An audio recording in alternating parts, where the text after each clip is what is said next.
Hope you all can see the screen, no?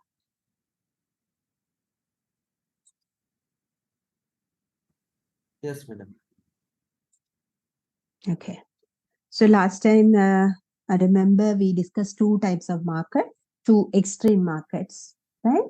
Structures. That is, one is perfect competition, and the other side it is monopoly market. Okay. We have not discussed the other two, isn't it?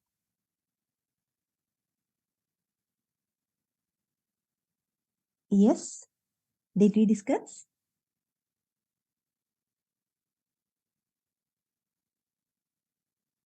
Huh?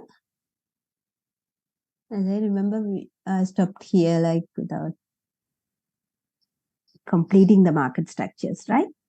Okay, so we'll discuss the other two types. As you can recall, in the structure, there are a couple of markets, like I think 4 or 5 market structures, different market structures. At two extreme, you get one perfect competition, other one monopoly. And then when you move from this perfect competition to the monopoly end, the competitiveness reduces and the monopoly power increases. Okay. And then the other way around, when you move from the monopoly to perfect competition, the competitiveness increases, perfectness increases in the market, and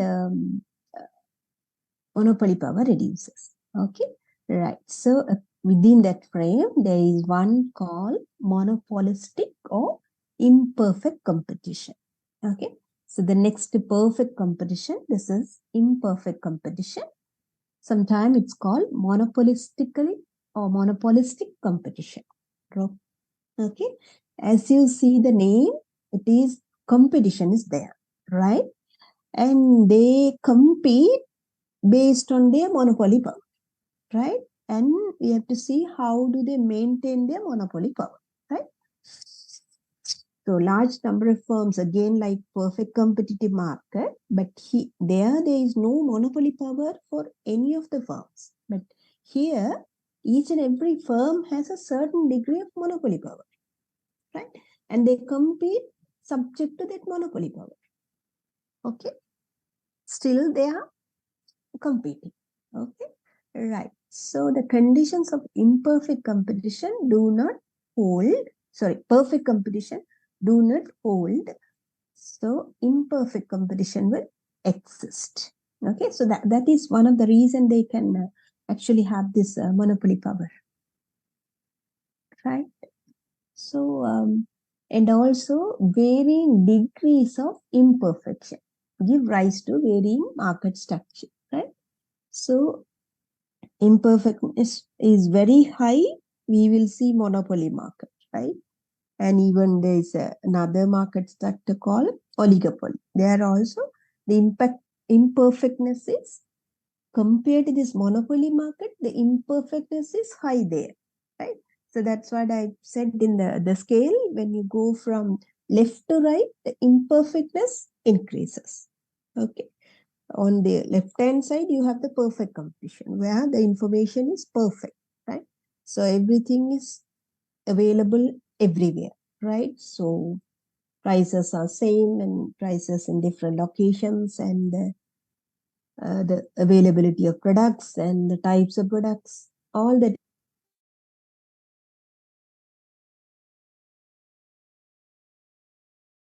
are freely available. So that kind of market is perfect market. Okay.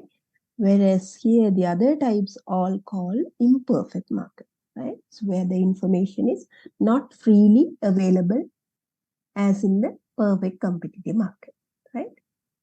The prices may vary from location to location and the quality differences, brand differences, right? That's all those are the examples of the imperfect information, right? Okay. So monopolistic competition is one of these, not to be confused with monopoly, right? Monopoly, there is no competition, right? So single firm, entire industry is by one firm. Whereas here it is competition is there. So there, here also there are a large number of sellers or competitors, as in the case of perfect competitive market. Okay.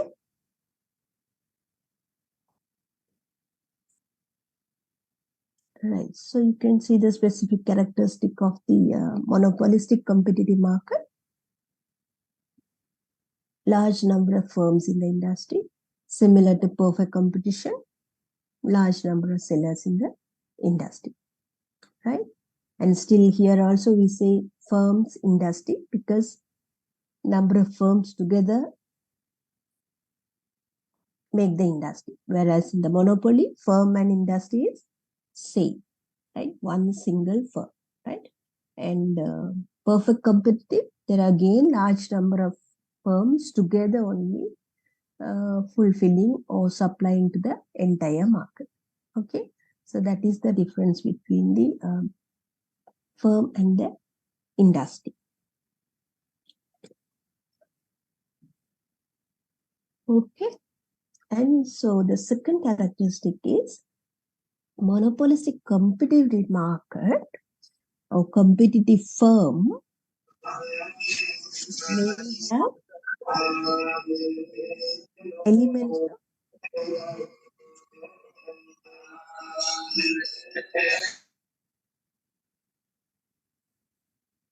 may have some element of control over price. The lines when you have background noise, it's good to keep your mic muted, right? Okay.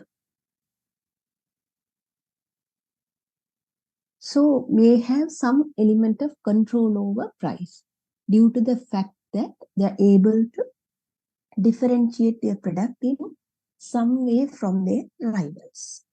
Okay. So you can control your price to some extent, right? Decide your price to some extent. How? Your product is somewhat different to your competitors' products, right? So therefore, for your product, according to your production and all, you can decide the price for it. You can fix the price for it, right? So that monopoly power is there. That control is there for each firm in the monopolistic competitive market, right? So their product in some way from their rivals, and products are therefore close but not perfect substitutes. Okay.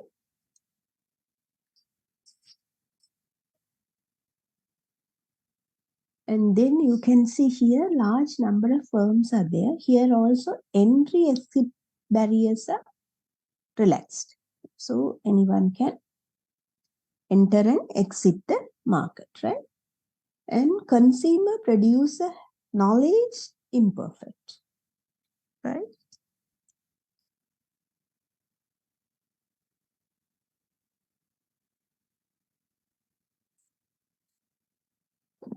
So as each firm produces a differentiated product, it won't lose all of its customers, even if it raises its prices.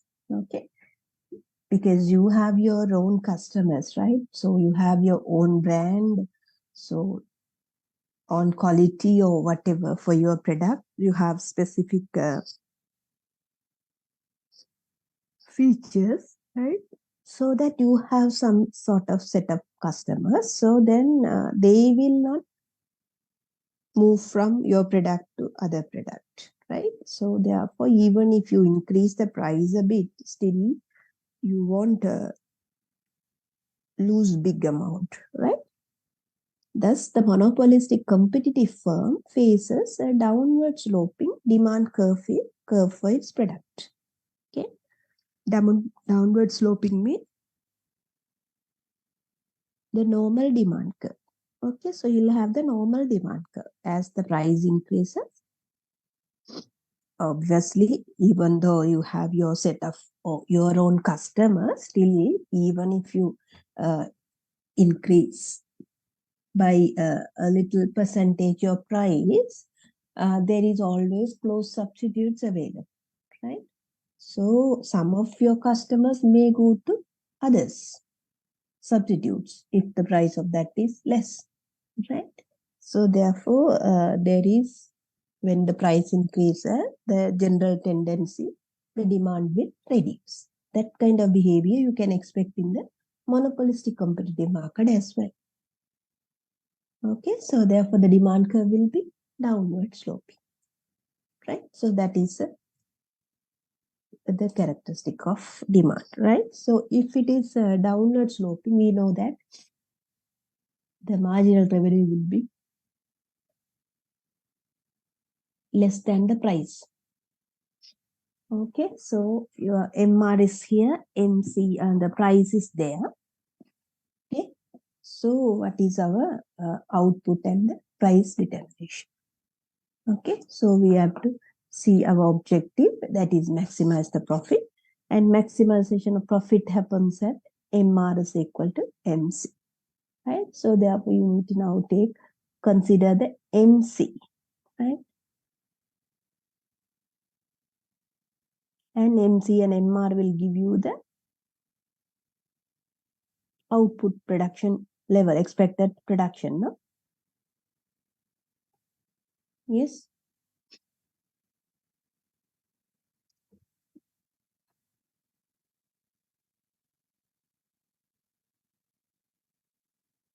Right. So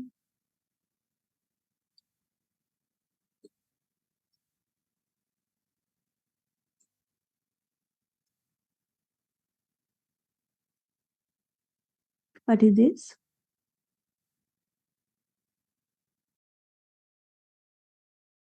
MC, no.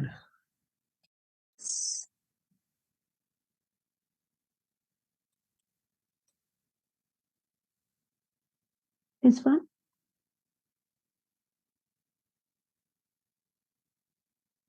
Yes.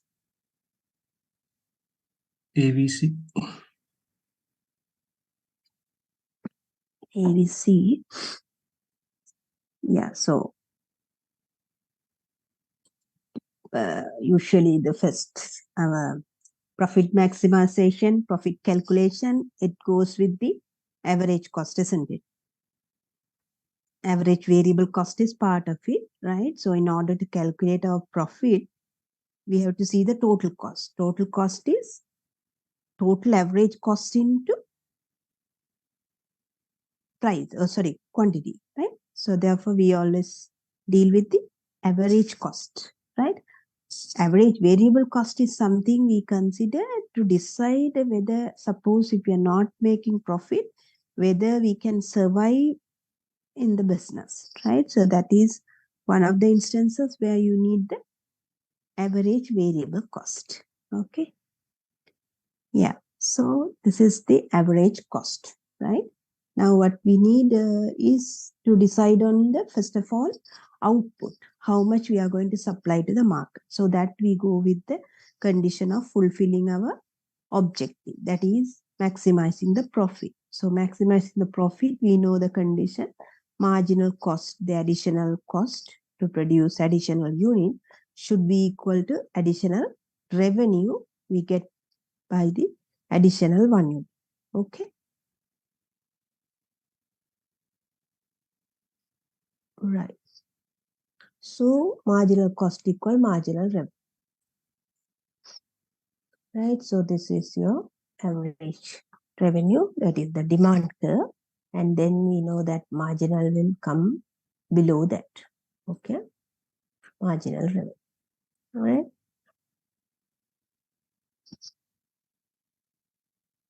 So marginal revenue curve is here and the marginal cost is here. So they are intersecting here.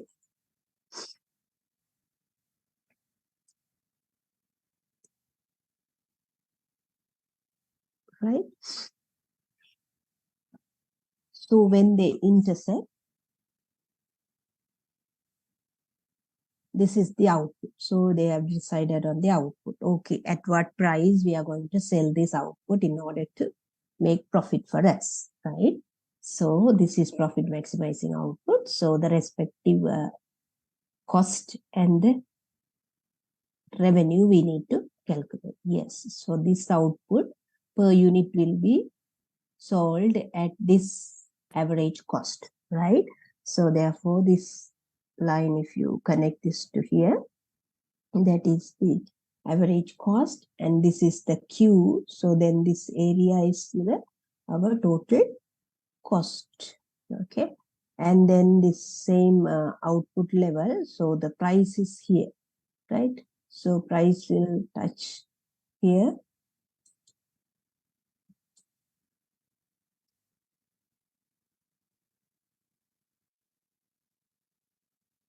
Right. So this area is what? Total revenue. Okay. Why? This is price per unit price into this is quantity and this is per unit price. So P into Q, the total diagram is here. Total revenue is here. And from that, we have to deduct total cost. So anything about the minimum AC is abnormal profit. Okay. Clear? Yes, ma'am. Okay. So then what happens with this abnormal profit? This is the start. Okay. So there are a number of firms in the industry at the beginning. So each one is earning abnormal profit like this. Okay. Now what happens in the long run? This abnormal profit, if there are no barriers to entry, usually this abnormal profit will attract the new firms. They can also set up a business, something like this. Okay. Right. So therefore, in the long run, firms entry exit is not an issue. So obviously, if existing firms are making abnormal profit, then there is likely chance that the new firm entering the market. Okay. When the new firm enter the markets, what happens?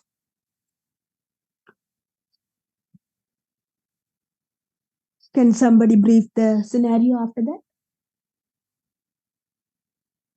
What you can guess? What will happen after that? Now, initially, this is the situation. Now, no entry barrier. So,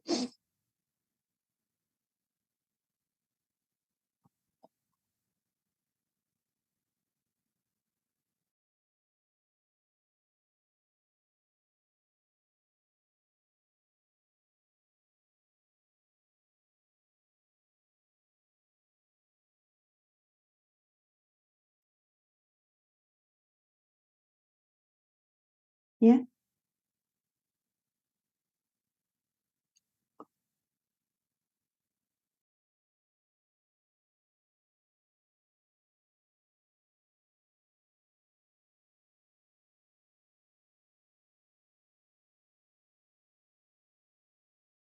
Yeah? No? Anyone? We did this for the monopoly market. It's the same way, isn't it?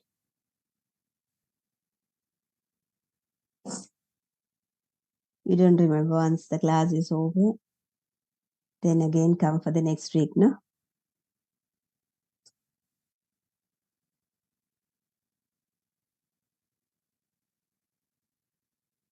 Yes, right, anyway.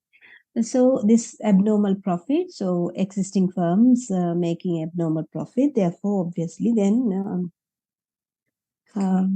this will attract the new firms. That's how people see now. If you want to start the business, you see who are the existing competitors, right? So what sort of profit they are making, and whether this is profitable, so that whether we can also do the same business, right? So therefore, this abnormal profit, it is attracting the new firms. right? So when the new firms come, the total number of firms will increase, right? Then obviously when the total number of firms increases, each firm supposed to produce will go down. Okay. So supply, industry supply increases, right?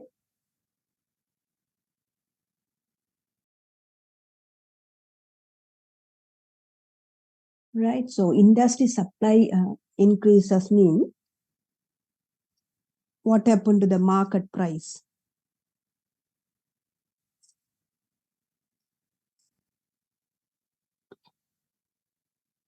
Will reduce, no? Why supply is more? So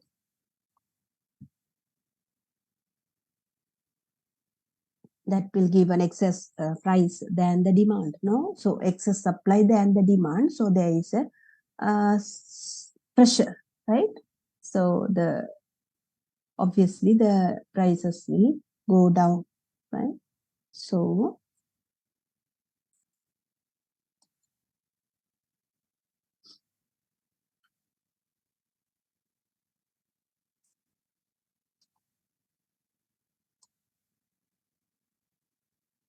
right. So this is the existing situation.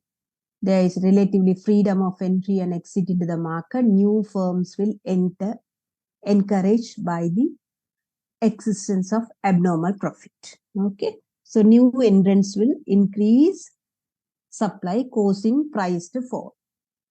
As price falls, AR-MR curves sit down inwards as revenue from each sale is now less, right?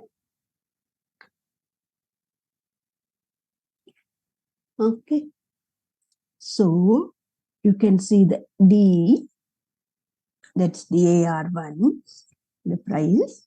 And then that MR will be anyway inside AR, less than AR. So that will also will get shipped inwards. Okay, so they're getting shifted inside. Okay, so now you can see MRMC.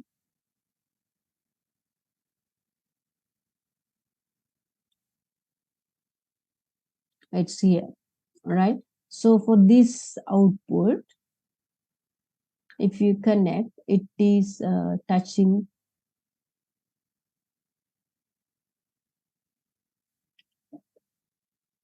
and like this. Okay, so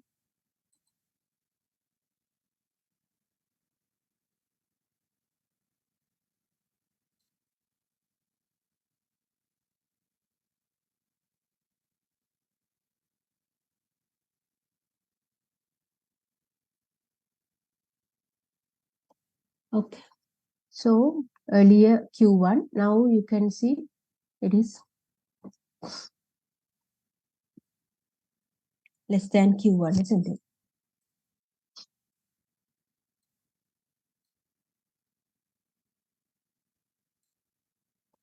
Right. So obviously it happens until this the price equal AC. At this point, you can see total cost and the total revenue both same. AR into Q2, ARSP into Q2, that's the revenue. AC into Q2, that's the cost. So zero profit. So it happens until the profit zero. That is, they're making normal profit, right? And if the price goes further down, obviously there won't be any firm, right?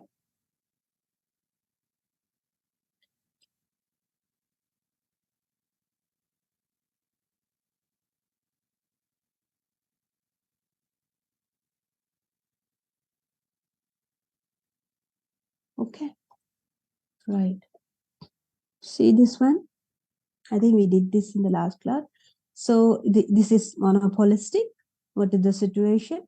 Refer to the graph above. At the profit maximizing level of short run output, monopolistic competitive firm will making a profit. How much the profit?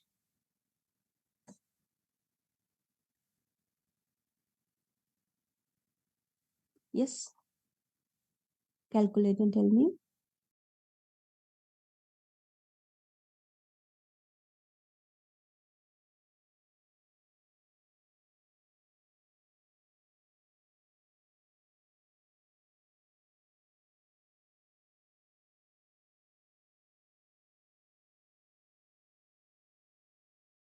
Yes. Profit is TR minus TC, no? Everything is clearly indicated, no? The diagram.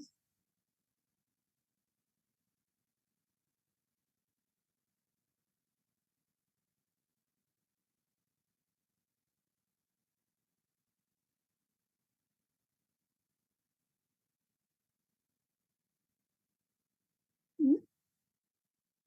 What? Nobody's answering. D.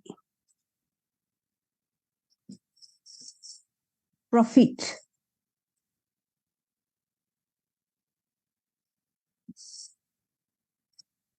TR minus TC. Where is MR minus MR equal MC? That is 35, right? So for that 35, if you go, it is ATC cutting at 50. So 50 into 35. And above price, it 65 into 35. So 65 minus 50, 15 into 35, right? 15 into 35 is should be 525, right? Yeah. 35 into 10 is like 350, and 5 into 35 is 25, 150, 175, right? So 175, 350, it is 525. Okay, right. So we'll move to the, there are a few questions for you to, okay, give me the answer just to refresh. First one is, which of the following types of firms is likely to be monopolistic competitor? Now, if you can remember the characteristic of monopolistic market.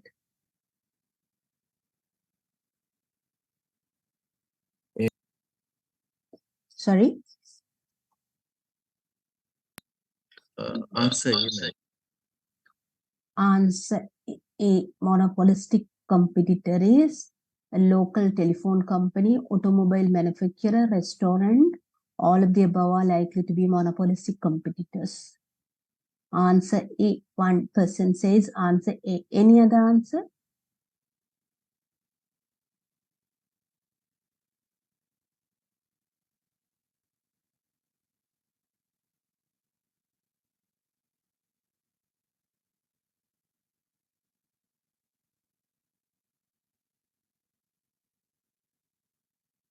Any others? Two answers. C. Brinda and Udaliki says C. Ekanayaka says D. That was for the few previous one. Oh,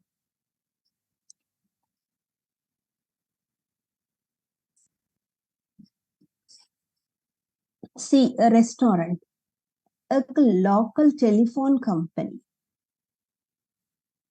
automobile manufacturers.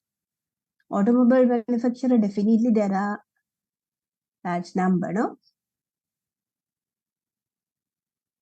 Restaurant also there are large number. Yeah. Automobile. Yeah, it's not car or anything. It's automobile, right? So all sort of vehicles you can consider, right? So that is also monopolistic. And the restaurant is also monopolistic. One restaurant is different to the other restaurant. And there are competitors, large competitors, right? Even the local telephone company.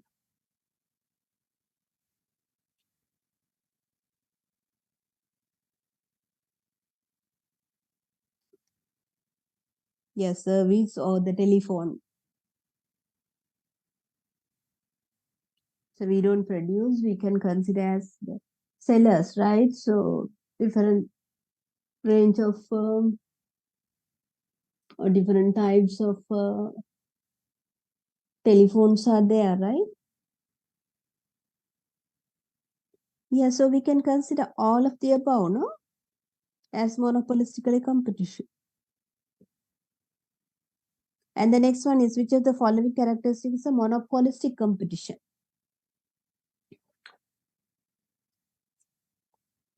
You put the question and answer. C. A.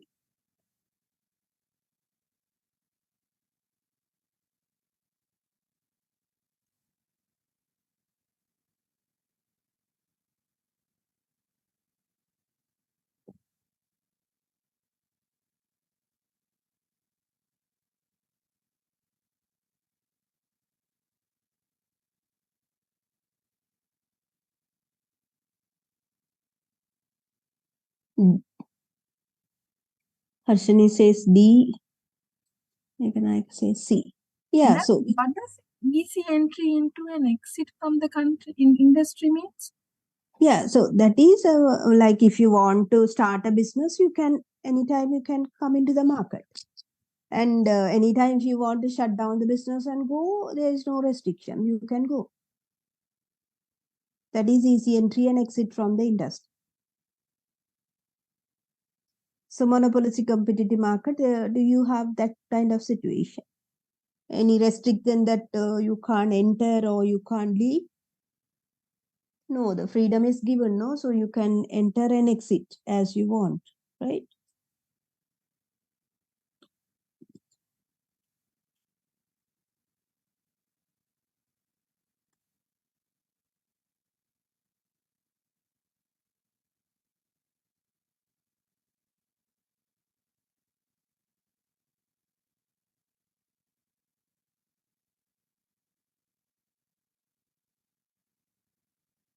Answer is C. Yeah, in monopolistical competitive, easy entry exit that is accepted. Okay. Differentiated product that is also accepted.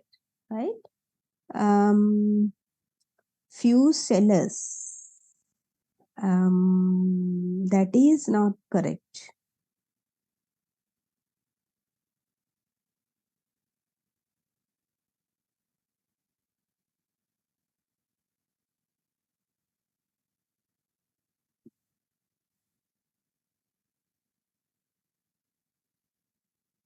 Few sellers. Here actually large sellers are there, large number of sellers are there, right? So therefore either B and C we have to accept, or all of the above are characteristic of monopolistic competition. Few sellers. Yeah, so you can see, remember we started with the first point itself, like the characteristic, it is the large number of firms in the industry, no? So few sellers mean it's not correct.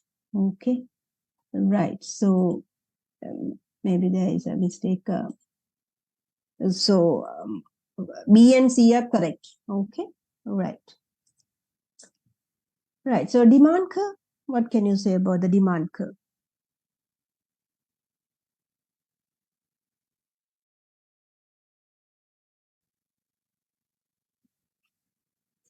That also we see in the previous one here. You see, this is the demand curve, no? And then some more firms enter.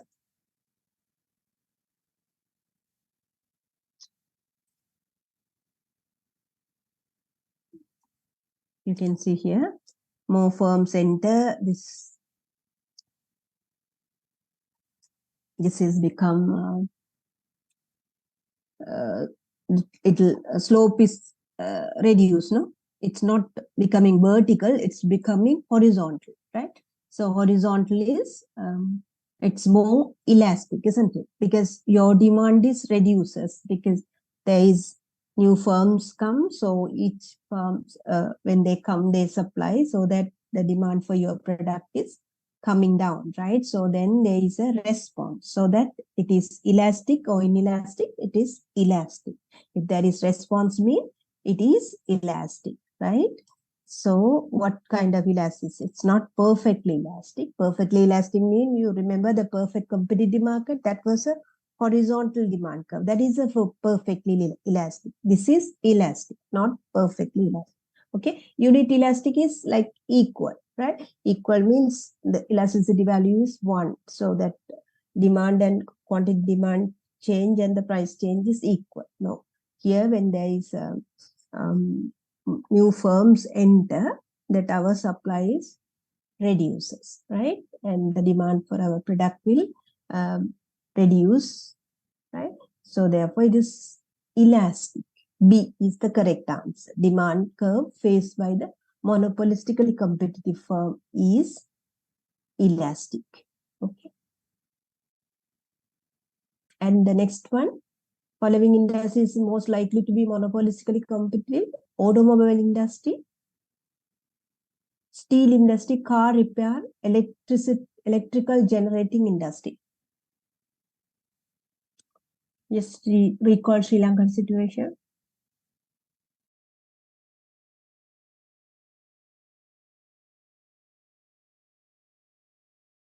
Yeah.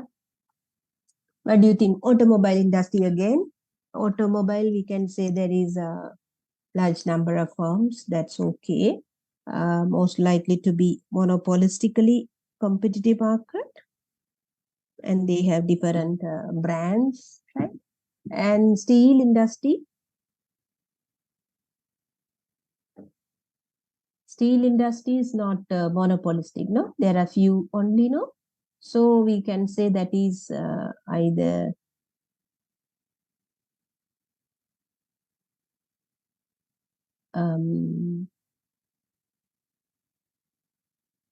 oligopoly or duopoly.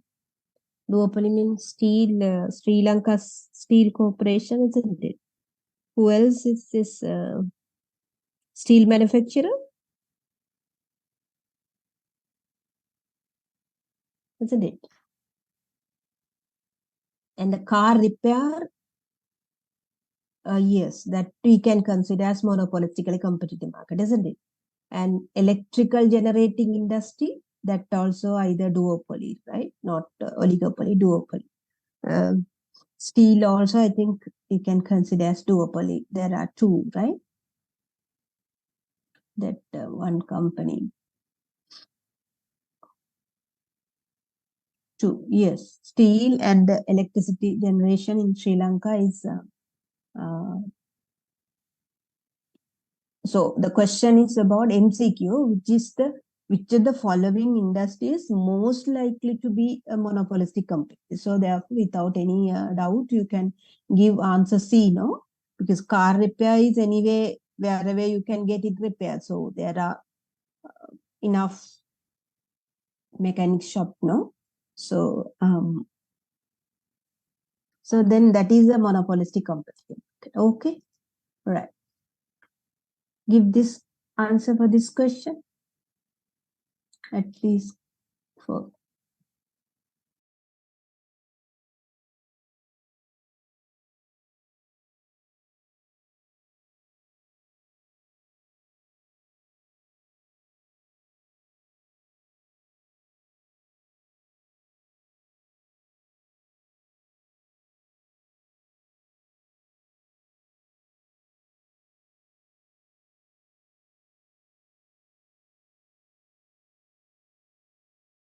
so which of the following is a criticism of the theory of monopolistic competition?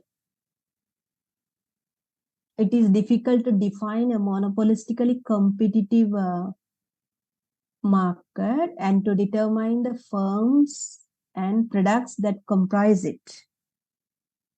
Sometimes it's difficult whether to call it as an oligopoly or a monopoly because there are clear distinction is not there. Say, for example, in the previous case, automobile industry, some might say it can be oligopoly. We have not yet discussed about oligopoly, but oligopoly is like few sellers, right? Sometime automobile industry, it's not that large, right? Whereas car repair, yes, that of course we can say clearly monopolistic competition, right? So in some cases, the difference, if you see the oligopoly and monopolistic competition, it's difficult to say whether it's oligopoly or it is a firm monopolistic competitive. Other, of course, perfectly competition, monopoly, duopoly, they can be very clearly differentiated, right? Monopoly is just one single, oligopoly, duopoly is two firms, and then perfect competition, that's large number, they have a different entirely different characteristics, right? So then in between this, what you call the oligopoly and the monopolistic competition, there is bit of a confusion. Sometimes some industry, we are not very sure whether it's a monopolistic competition or a oligopoly, right? So because of that, the first point, of course, we can accept. Difficult to define monopolistic and competitive, determine the firms and products that comprise of, right? There can be, it says differentiated product, yes, but what is the difference? Sometimes a small quality difference or small brand difference, right? So like that. So it's not clear cut difference, right? Right. So when product differentiation is slight, yeah, that's what I said. Product differentiation is very minor. Each firm's demand curve is nearly horizontal, right? Why? You remember perfect competition, I told you it is horizontal. If you can remember, that's a perfectly elastic demand, right? Everybody is selling the same product, right? So therefore, whatever price, whatever the quantity, uh, the price is fixed and you have to supply the quantity as per your condition of a particular firm, right? But when it comes to differentiation is slight, we can consider almost there is no differentiation. When there is no differentiation, it is going to be similar to perfect competition, isn't it? Perfect competition, there is no, all products are same, unique. I mean, everybody is selling the same product, right? So product differentiation is slight means we can consider the demand curve is nearly horizontal. So perfectly competitive solution provides an adequate approximation to the monopolistic competitive solution. That also fine, right? And when there are strong brand preferences, few producers of many differentiated products, or when there are many producers but only a few compete as rivals for any given consumer, then oligopoly solution provides an adequate approximation to the monopolistic competition. That is also correct, right? So few producers of many differentiated products. Few produces many differentiated product, that is oligopoly solution, right? So in monopolistic competition also we can find situation like that, right? So therefore sometimes they become oligopoly, right? So there is, as I said, not much difference between the oligopoly and monopolistic competition for some products, okay? And tell me, for example, if you are in the construction industry, what kind of market is that? Construction companies, their products, services, what kind of market they have? Hmm?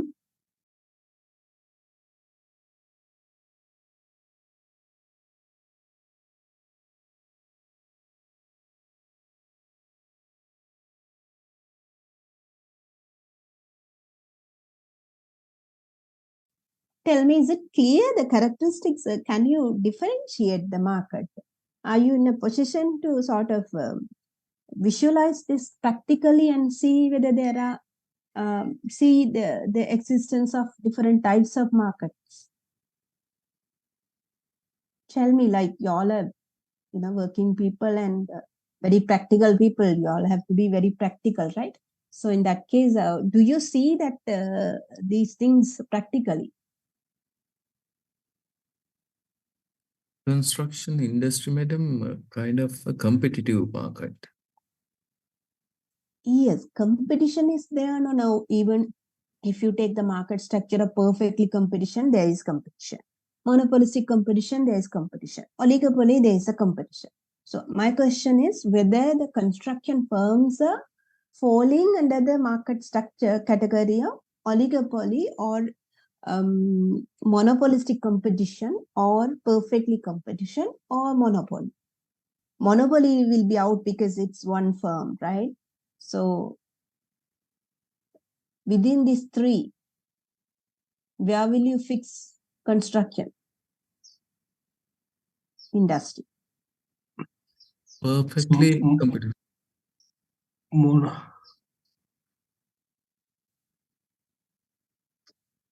Come on, I'm just. It's a monopolistic competition, I think. That kind of. Why? Why do you think it's monopolistically competition? Perfect competition outright. So obviously, like, the products are not similar, no? And the prices also, you see one company, how much their tender price, and another tender is not same, no? And they decide their price. Contractors say, I want this much per unit, or even for the total cost, they say this. And the same project, if you ask somebody else to price it, they would price it differently. And they have the freedom of making their own price, isn't it? And as a client, if you like, you go ahead with any of the one, right? Yeah. What do you think? Construction firms, are they falling into the monopolistic competition or oligopoly or? Oligopoly, right? Yes. Yeah. Oligopoly mean few companies. So there are variant companies. A lot of construction companies can enter into the market, I think so. Yeah, oligopoly. Okay, All the let's. contractors are not equally competitive in all aspects of construction, right? Yes. They're not equally competitive, yes, and they are, but still they are competing, right? And also, like, one is looking at other, like, competitors. I mean, depending on certain products. Say, for example, certain projects, certain companies are like competing, right? Depending on the scale or the type of project or like that, right? So anyway, I'll put this question on hold because we have not discussed the oligopoly. Let's look at the oligopoly. We haven't discussed, isn't it? So what I just discussed at the beginning of we didn't look at in detail about oligopoly, isn't it? Right? Did we discuss these things? No.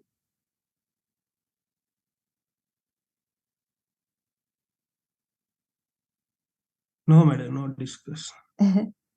Right. This, yeah. Okay. Yeah, so just I list out the characteristic of each and every when I just talk at the beginning about all types of market just to show how they differ from each other, right?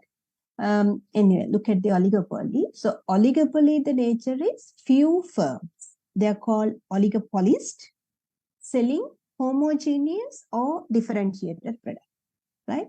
So do our construction is something like this. We have few firms and they're selling homogeneous or differentiated product. Yeah, we can consider they are differentiated product.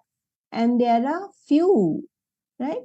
And significant strong barriers to entry. In that, we are not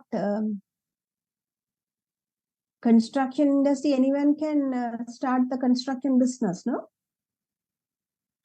Anytime. If you wish to start, you can, right? And so that point is out, and each oligopolist is aware of the actions of the others, as there are few participants in these types of market. Right? Construction actually, here actually oligopoly, the few firms are kind of occupying the large share of the market. Say, for example, 90% or 80% of the market is in the hands of those few. Then there are 10% or 20%, that is with a huge number of small firms, right? So because of that characteristic, we can say construction is somewhat oligopoly nature, right? So, but if you look at the second point, significant strong barriers to entry. So in the construction industry, there is no barrier for anyone, right? And also, so in this case, so that is, this is the criticism. So it's not well defined, the monopolistic competition and the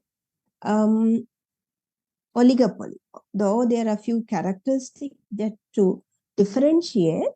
So look at the last point, like when there are strong brand preferences and few producers of many differentiated products, or when there are many producers but only few compete as rivals, right? Even in the construction industry, we can say there are large number of firms actually. Few large firms that's there, plus large number of small firms, right? Or medium scale. Key players, we can count some key players in the construction industry. So there are few key players, and they operate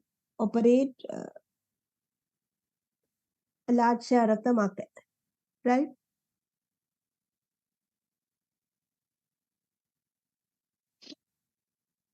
So that is there. So significant barriers and entry, yeah, that is not there in construction in Sri Lanka.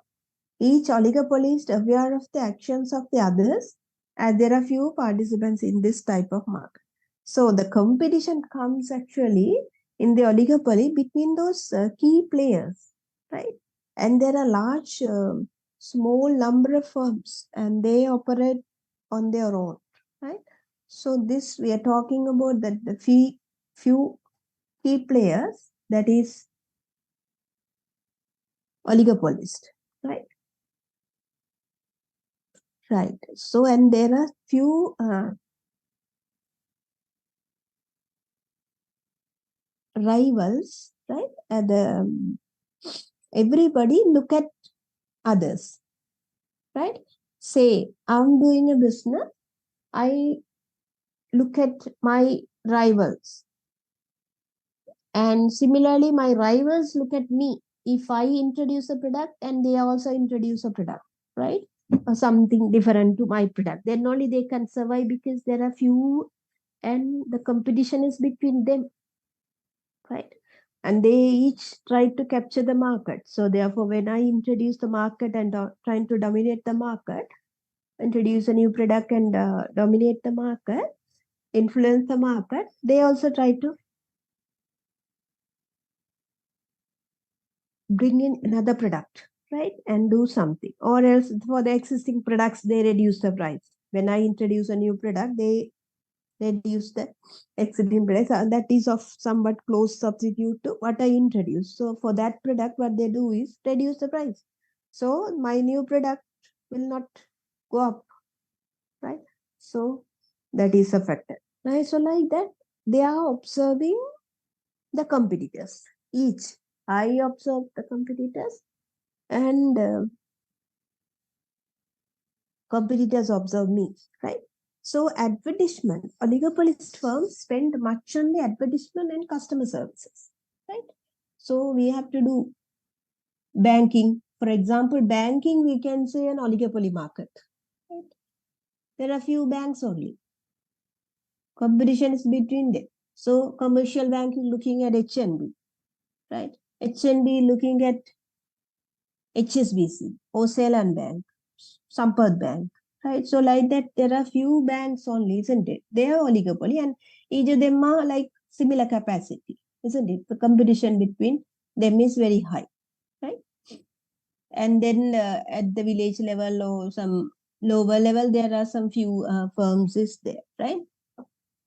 So like compared to say, for example, this like BOC, NSB, and People's Bank, right? So compared to them, we can see this market is highly dominated by commercial bank, HNB, Sampath Bank, Ceylon Bank, right? Isn't it?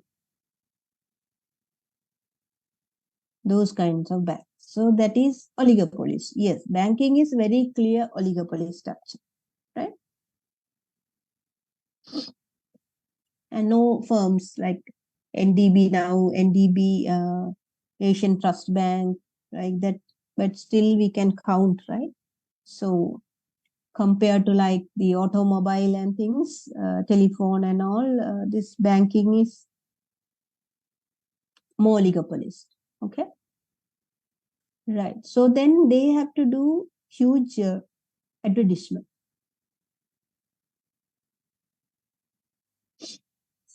Oligopolist firms spend much on advertisement and customer service. Okay. Right. And interdependence. They are interdependent on each. Right? Each oligopolist oligopolist knows that changes in its price, advertising, product characteristic, etc., may lead to counter moves by the rivals. Right? That's what I said earlier. If I introduce a new product, there'll be a counter move from my rival. They also introduce a product. Or else for the existing product, which is of close substitute of what I introduce, and they try to bring down the price of it. And they have already customers for that product, isn't it? And so when the moment you reduce the price of it, you get still more customers, right? And also existing customers try to buy more, right? So rather than introducing a new product, what my rival does is they reduce the price, right? I introduce a product, but they reduce the price.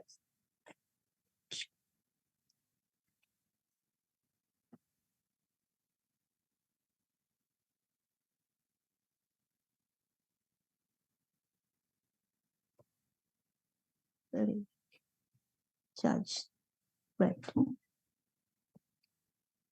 Okay. So that kind of interdependency is there in the oligopoly market. Okay.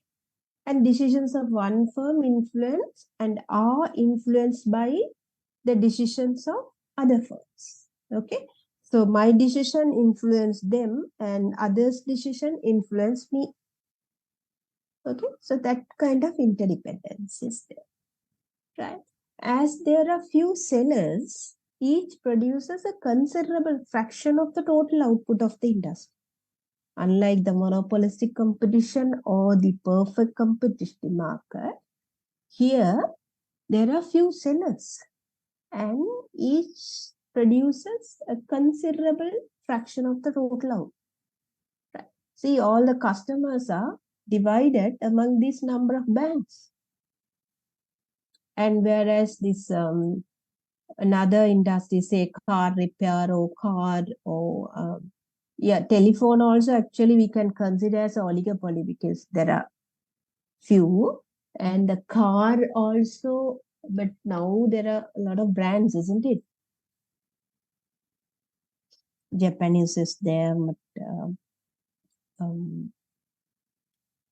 even the British ones are there, right? And then Indian ones, Malaysian, Chinese one, isn't it?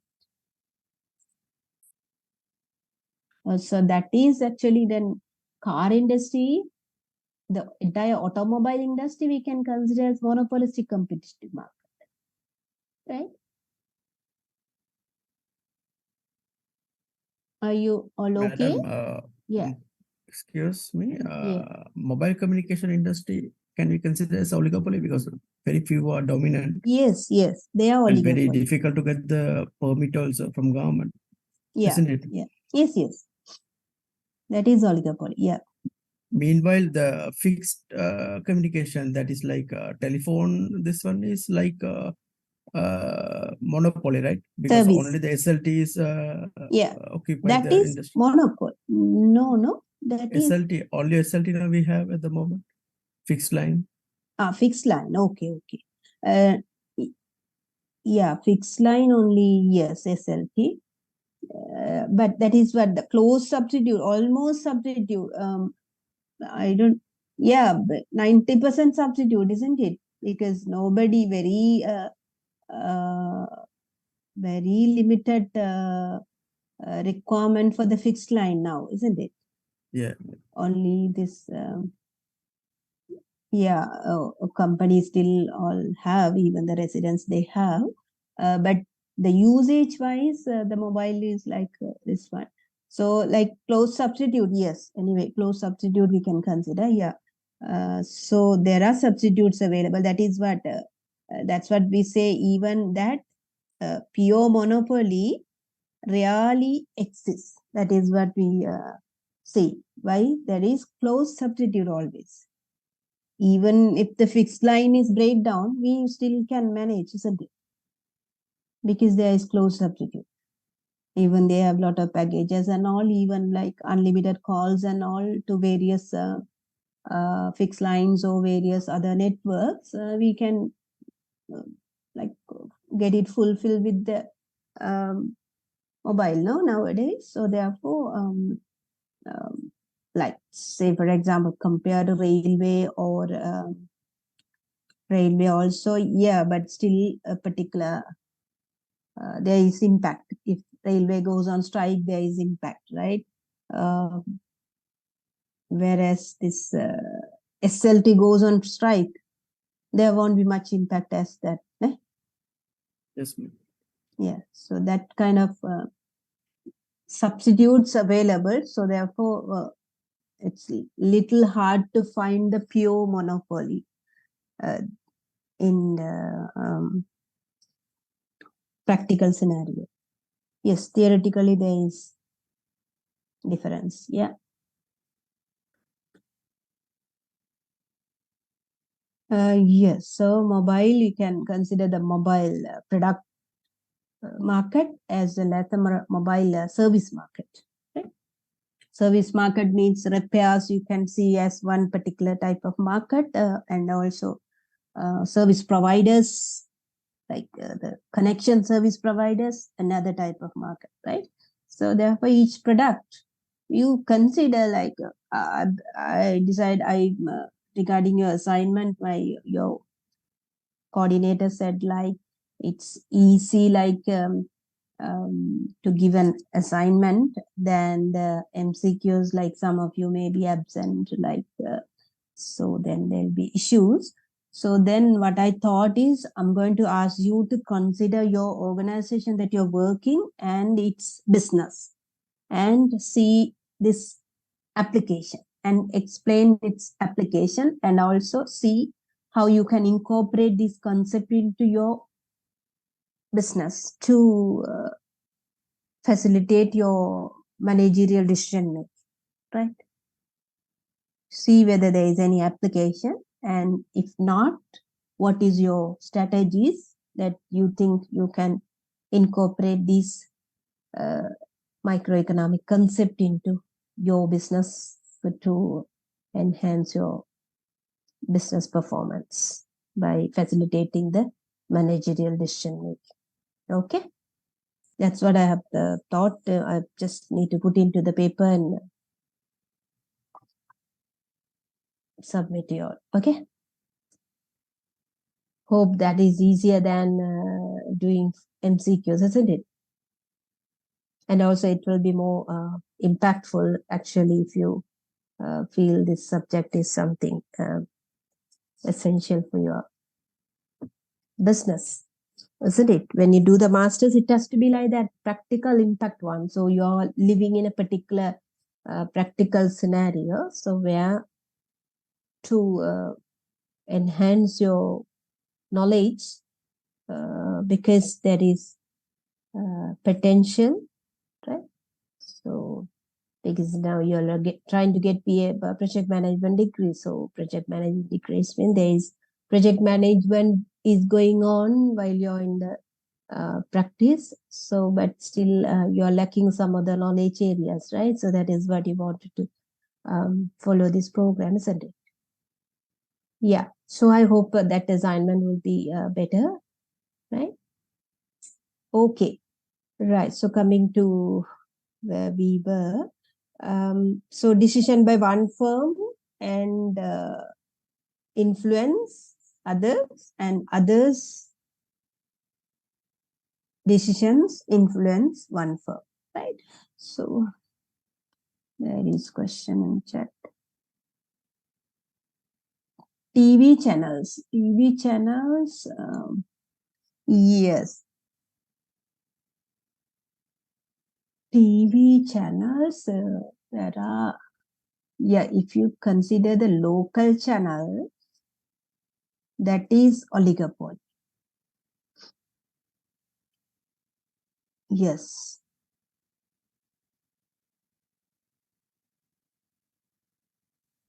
Yeah, there are few.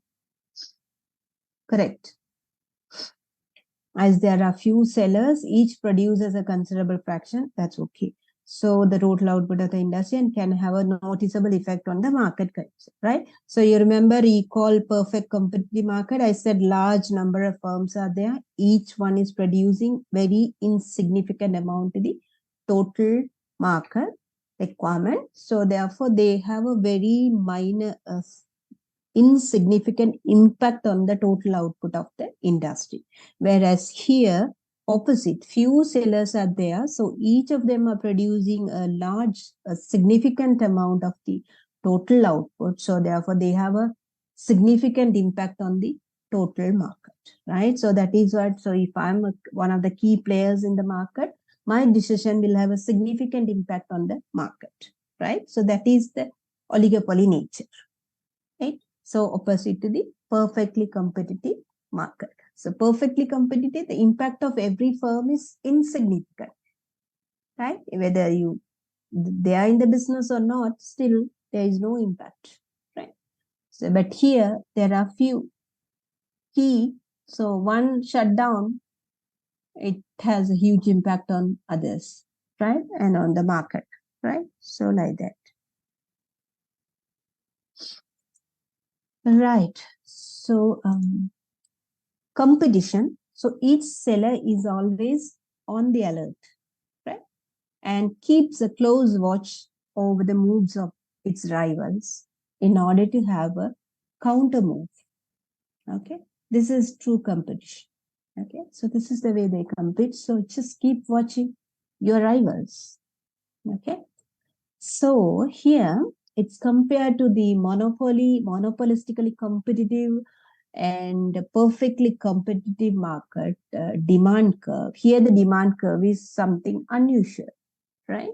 So it is kinked demand curve. The demand curve is called for oligopolist is kinked demand curve to reflect inelastic below the market price and elasticity above the market price, right? Remember the term elasticity and inelasticity. Elasticity, there is response. Inelasticity, there is less response, right? So for a particular situation, if you're trying to see there is huge response, that's called elasticity, right? If it is opposite, there is no impact or no response, right? So that is inelasticity, okay? Right. So here, what do you mean by this demand curve is kinked? At a point, it get a twist, right? It's changing, right? And it's not always elastic demand curve. It's not always inelastic demand curve. It take both portion, right? So just the market price, consider the market price. If you increase market price and the market demand curve, there is no change. That is for any market structure, it's a downward sloping, right? Because in the market, it is decided by the entire demand and supply forces, right? equilibrium price. So that's the market, and how that is going to the individual firm is always a concern, right? So if you are a firm, what is your price? Do you have influence on your price? Can you fix your price, or else you have to accept your market price? What is the situation? So you have to be careful about the price, and then you have to be careful about the output. That is always individual firms' concern, right? So here, if you're operating in oligopolist market, oligopoly market, right? As an individual that is oligopolist, what is your demand curve? How does it look like, right? And it's a king. What do you mean by king? So market price, yes, there is a point, market price. And if you try to increase the market price, your price above the market price, right? What happens is your followers, they do not increase. So what happens? Your demand will reduce. Why? Your customers will go to them, right? Others don't follow you. Whereas if you reduce, others also will follow. So there is not much impact to you because you have also reduced. So therefore your customers will stay with you. Right? Others also reduce. So because of that, sometimes people don't mind whether buying from you or the others. So therefore there is a less reduction in your demand, isn't it?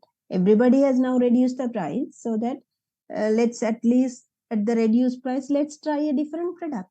Go to the rival than you. So then there is a small effect on yours, right? Other time, of course, the rival prices were high, but so we didn't want to try that. Now, of course, what happens? They also have reduced the price because you have reduced the price. So since they have reduced that, I feel like better now it's high time for you to taste their product. Let's move to them, isn't it?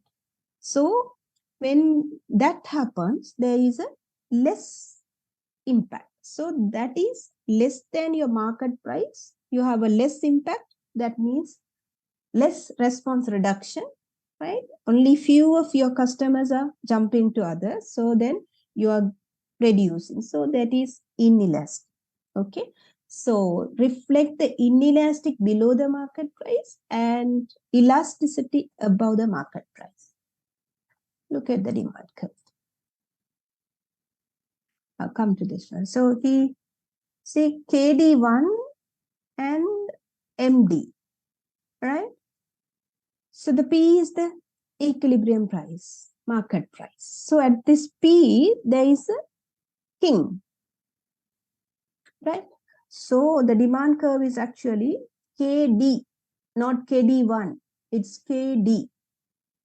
That is king. Okay. So not KD1. So there is a reduction. The demand become inelastic. So instead of D1, it is D, it's coming inside, right? There is a reduction, right? But above the market price, you see, it's not MD, it is actually KP. So the MP is reducing, it's becoming horizontal, elastic, right? KP. So KP and PD, that's the demand curve. Okay.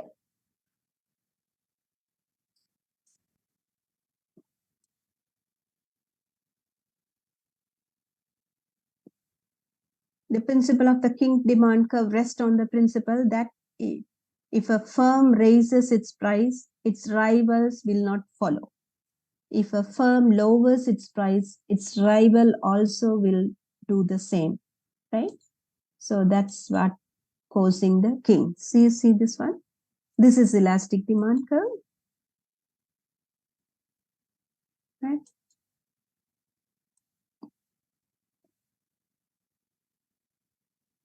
Or you increase the price.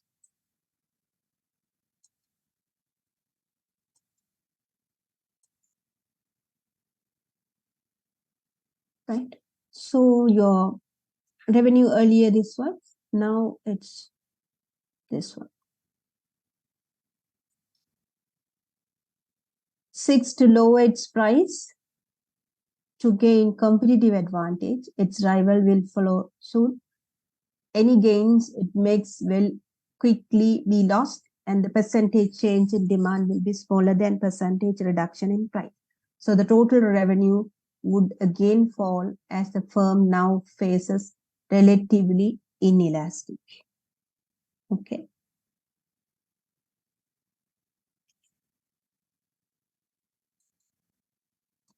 You see? So this was the earlier situation, right? So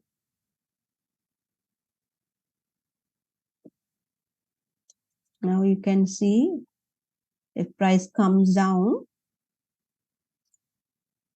price goes up, what happens? This is bigger and this is smaller, no? So there is revenue reduction. Okay. Now price reduces. You see? So that takes this. And so earlier this one, right? Now this one. Only a small amount is lost, isn't it? Right? So see earlier this one, now it is this one. So the difference is this. Total revenue, now it's the total revenue. Right? So this is the king. This comes like this. So this is the market price. Above the market price, it is elastic. Below the market price, it is inelastic. This is the king demand curve. Right?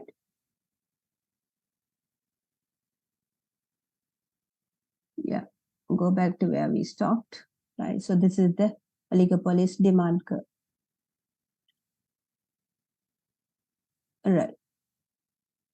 Competition demand curve is king to reflect inelastic below the market price and elasticity above the market price. Okay. Right. So demand curve, oligopolist demand curve is most uncertain because a seller's price or output moves lead to unpredictable reactions on price output policies of his rivals. Okay. So it's a bit hard unless you have to, you put oil and keep watching, right? So otherwise you don't know what will happen to your business because there are competitors. So if they are smart, and then there's chance you lose. Okay. So which may have further repercussions on his price and output, right? So unpredictable reactions on price output policies of his rivals, which may have further repercussions on his price and this one.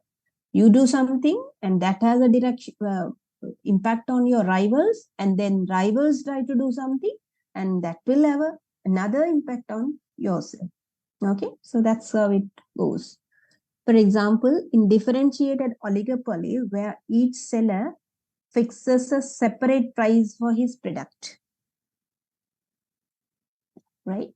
A reduction in price of one seller may lead to an equivalent, more or less, or no price reduction by rival sellers.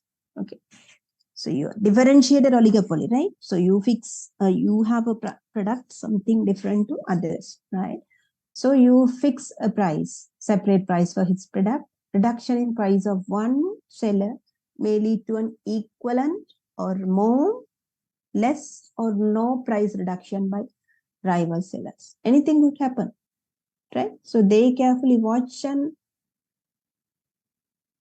predict their situation and move their decisions accordingly. Their moves are according to yours, right? So in each case, the demand curve can be drawn by a seller within the range of competitive and monopoly demand curves. Okay.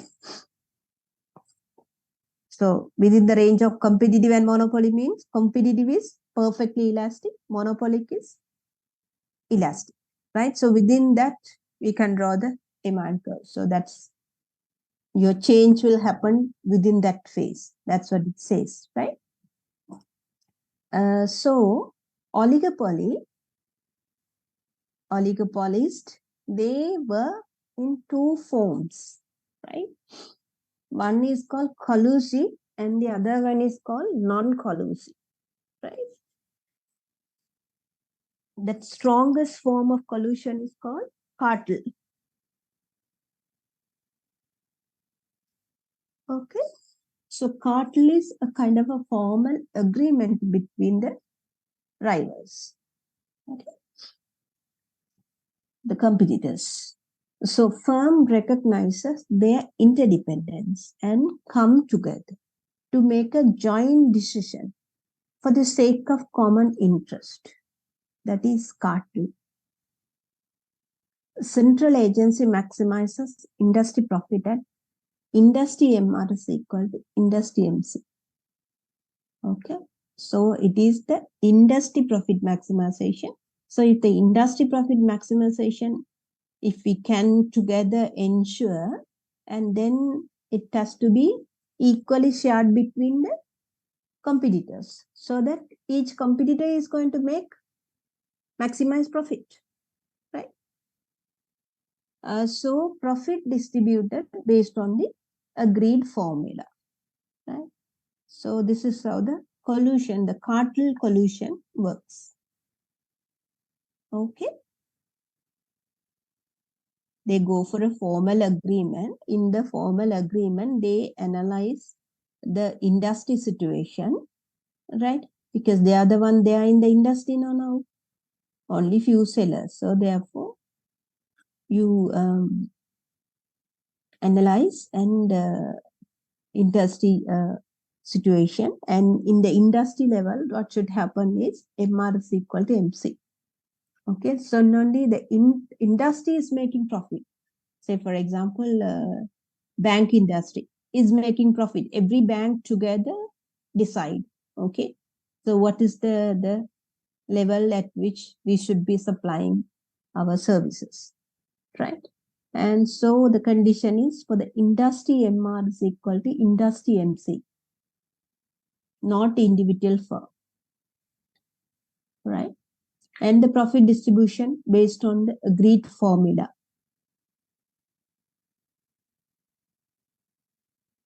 Okay, that is called cartel. Cartel agreements are unstable. That is the problem. People make the formal agreement and they do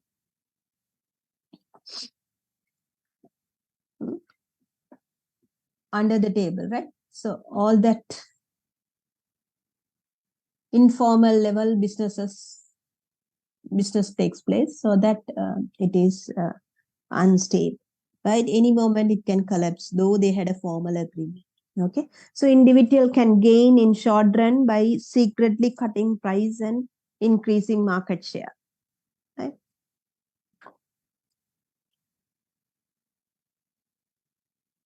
And disagreements are likely about price, output, profit distribution. Okay.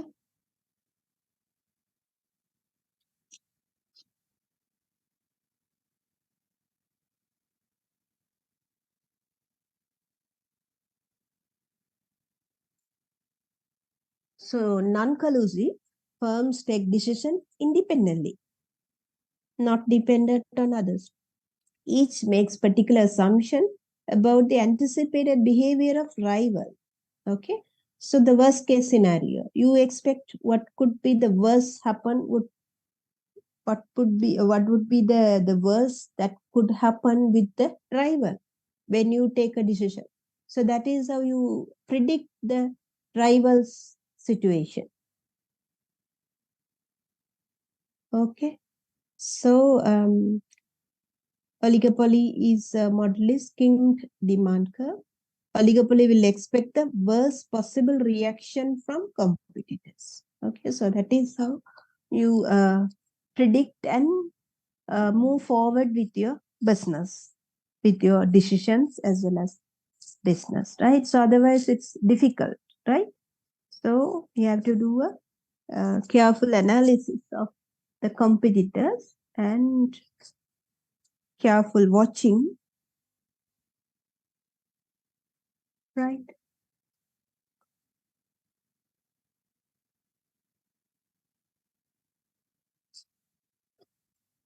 Yeah, so this is what I explained earlier. So if oligopolist, that means if you are an oligopolist and if you increase the price, increases suffer, you suffer. The demand is elastic.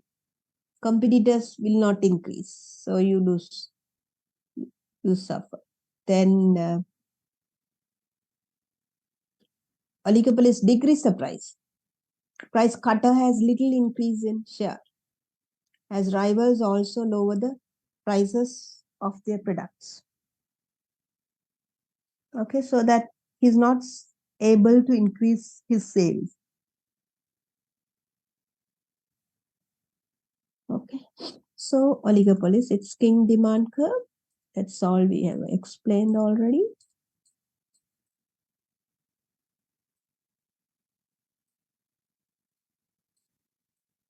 Is it clear? Can you get some idea?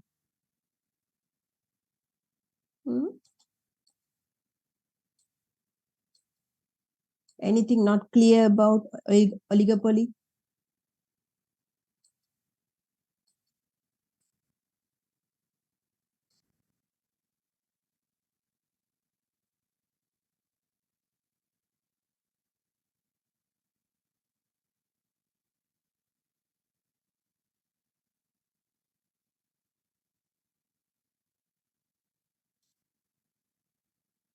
Cartel, a formal agreement among firms in an oligopolistic industry. Members may agree such matters as prices, total industry output, market share, allocation of customers, allocation of territories, bid riggings, establishment of common sales agencies, blah, blah. So you consider all possible aspects where the competition can take place and go for a formal agreement in terms of all those possible aspects, right? Market share. What is my market share? What is your market share? Like that. Everything you put it in writing. So that is cartel. Okay. Collusion refers to combination, conspiracies of agreement or agreements among sellers to raise or fix prices and to reduce output in order to increase profit, right?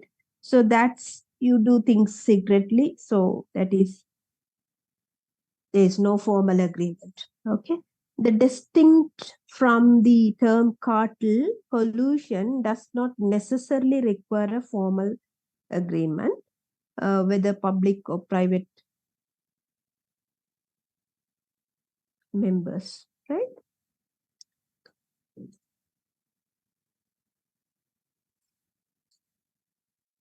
Collusion may involve some form of agreement to seek higher prices, agreeing to increase prices faced by consumers, deals between suppliers and retailers, for example, vertical price fixing, retail price maintenance, right?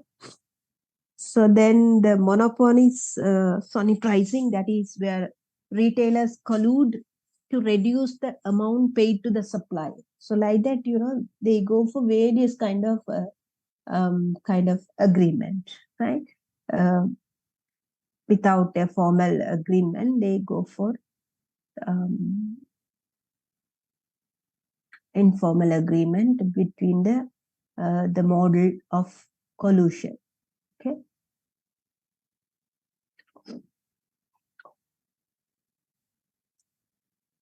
Formal collusion, does it collusion price leadership, right? So that's in terms of every aspects, right? Firms make informal agreement or collude without actually speaking to their rivals. This may avoid detection by government regulators. Okay. That is also one way. So it's possible firms may try to unofficially collude by following the prices set by a market leader.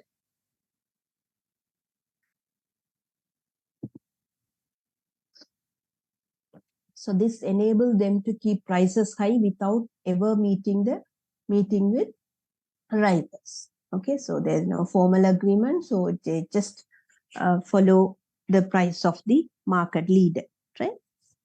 So they never meet. So this kind of collusion is hard to prove whether it is unfair competition or just the natural operations of markets. Okay, so like that, there are a lot of aspects about good and bad of collusion. Okay. Yeah, my concern is whether you understand this concept of oligopoly and the way they work, right? Any concerns? Let's discuss.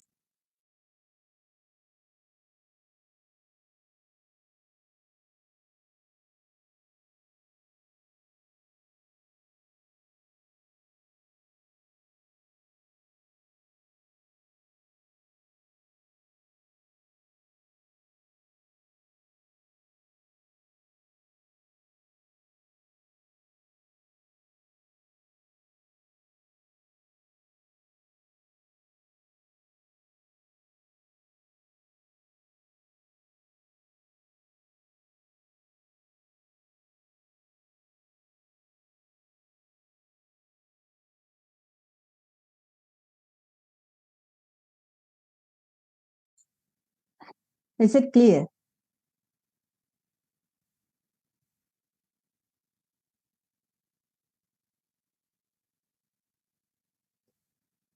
Yes. Anything?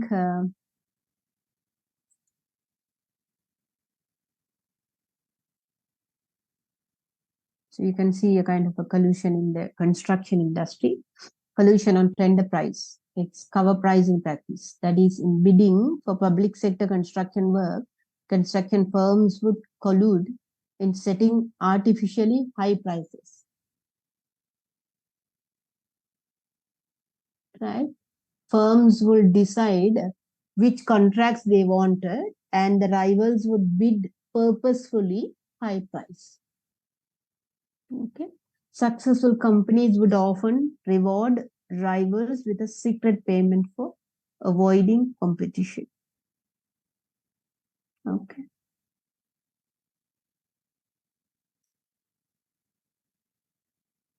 Right. Are you okay with this oligopoly and the way it works? And questions? Yeah. Yes, madam, that the oligopoly mean that there are few companies, no? Yes. So in that coalition, that all those few companies are get together and get into kind of agreement, something like that. Oh, collusion. Collusion is actually there is no such agreement, right? Cartel is there is agreement. Collusion is, that's what I said. For example,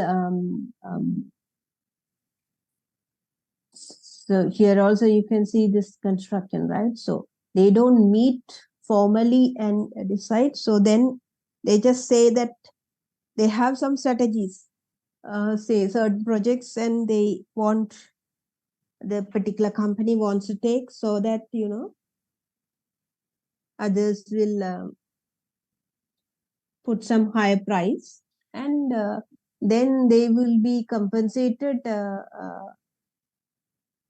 outside informally, right? Oh. That kind of situation is called collusion, right? So because even though they go for the cartel, it's very I mean it's often very unstable, right? So because the agreement is there, but when it comes to practical, so they practically work in a collusive model, right? So whether they don't agree,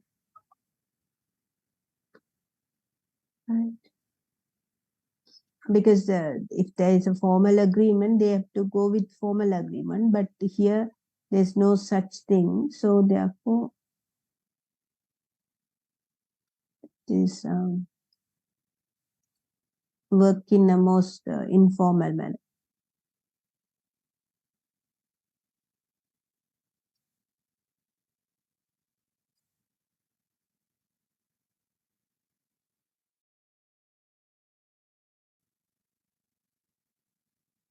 Okay.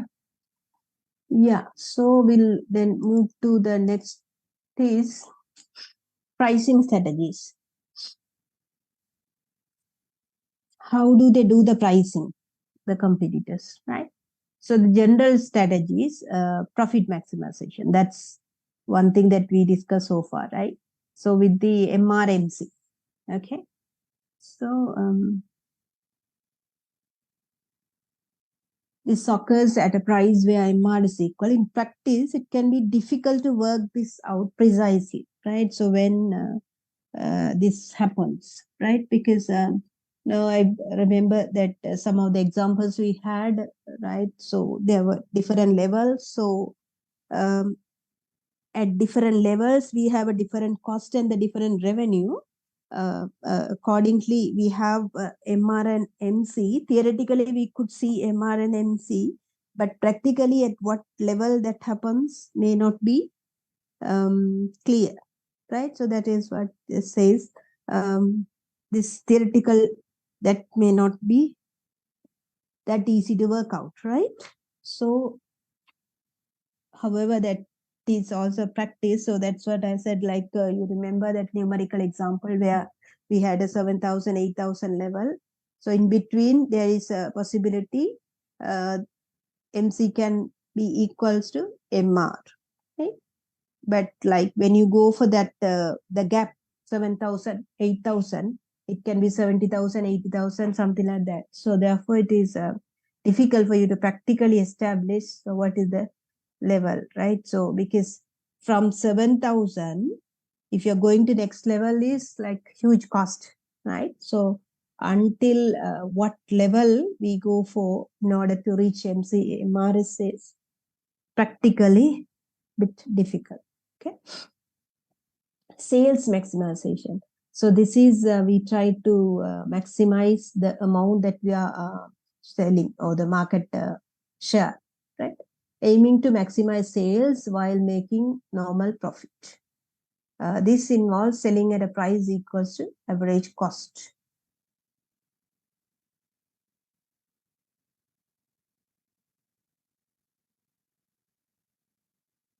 Okay.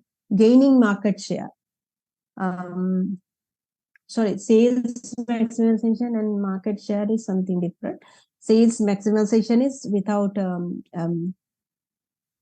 going into profit. We try to maximize our sales. That is also, in other words, capturing the market, right? So market share, increasing the market share, right? So some firms may have a target to increase the market share. This could involve setting prices as low as they can afford, right? So that is what sometimes we don't, some project which doesn't offer profit, so but still we undertake, right? Because that is to capture the market share, right? Small firms, small projects, sometimes for large companies that may not be profit making, right? So it's obviously, actually it's loss, but still we undertake just to capture the market, right? So that kind of. Okay.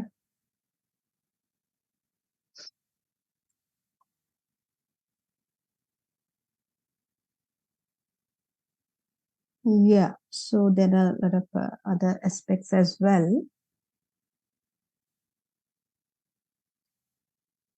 This occurs when firms premium pricing good makes a good more expensive to try and give the impression that it's a better quality.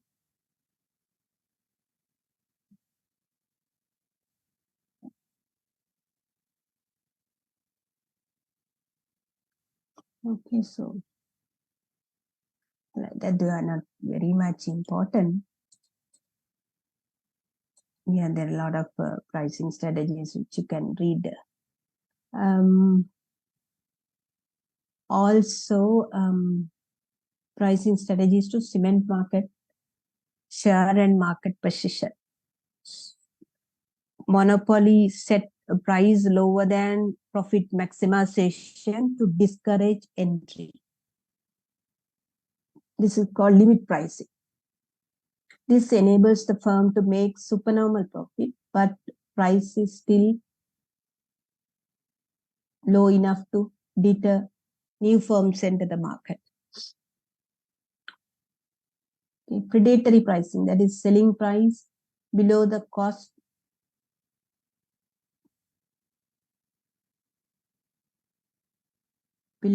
to try and force rival out of business. Okay, that is something. So like that, there are a number of this one, and also there are non-price competition also there. So means like other than the price, there are other aspects on which we can compete. Okay, so therefore we should know all these. So we should analyze the market carefully and see what are the ways we can compete, right? In terms of price also, just one parameter, but there are different ways you can compete based on price, right? Those are the ones there. Even when it comes to other than price, there are a number of ways on which you can compete, right? So therefore your long-term survival, it is important that you analyze all these possible aspects and practically do competitors, as a society, the use of resources, effective use of resources, and all that, right? Not only the individual benefits, right?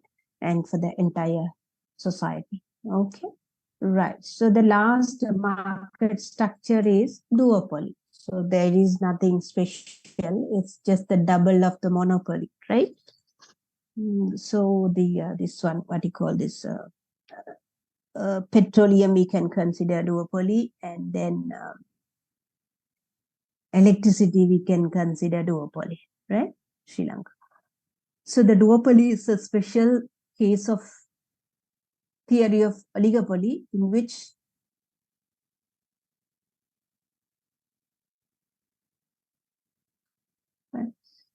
there are only two sellers and both sellers are completely independent and no agreement exists between them.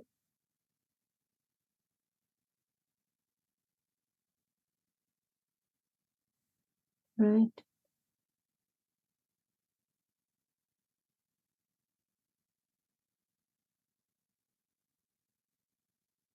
Okay.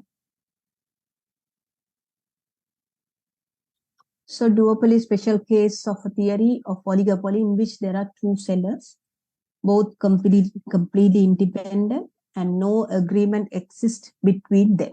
Okay. Collusion may be a possible feature. They are independent, and so collusion is better than the party. Right? So the price leadership by the large of the two firms may exist. Okay. Means two firms and they decide the market price as well, right?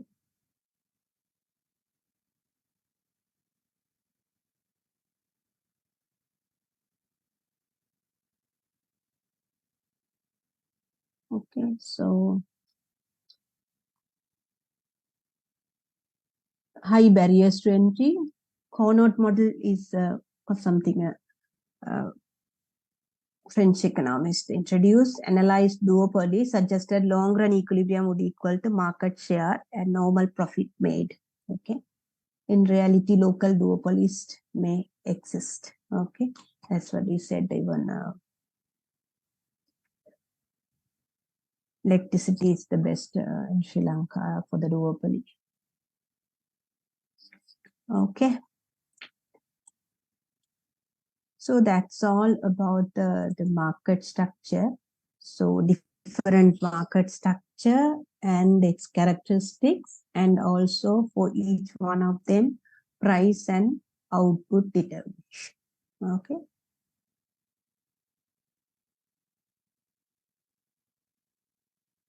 Okay. Right. Any question on the market structure? So I'll give you 10-15 minutes of break. So you can, yes, go through. I don't know. I'll share this one in the Moodle now itself. I'll upload it. So then if you have any question, so after the break, you can ask. Okay. Is that okay? Okay, madam. Okay.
Right.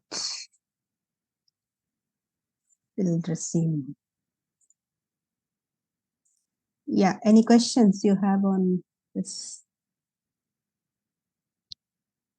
market structures?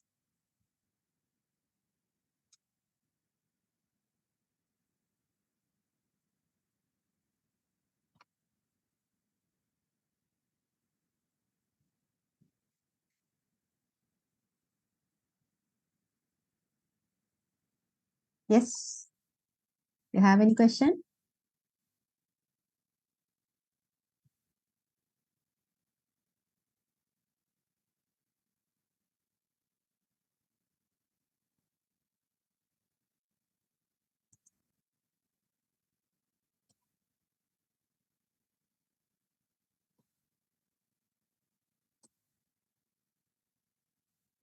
You're all there. No.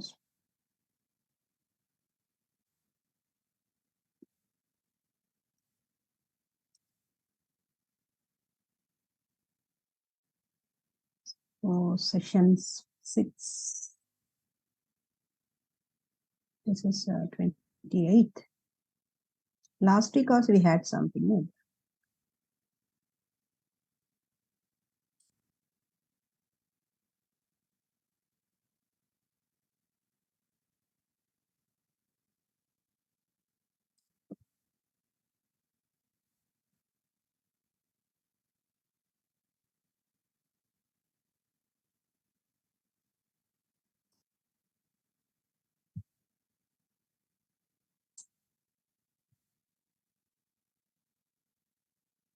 And right.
Okay, I have uploaded that last week and this week session materials. You can have a look at. Right? Okay. I assume that there is no question.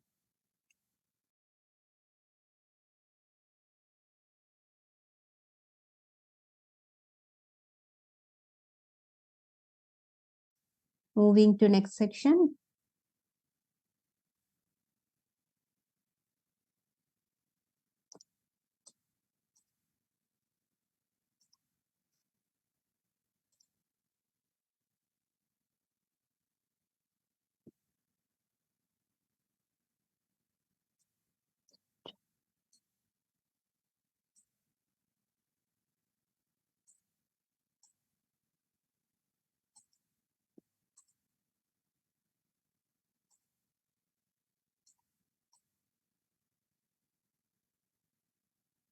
I don't see this file to share now. It's okay.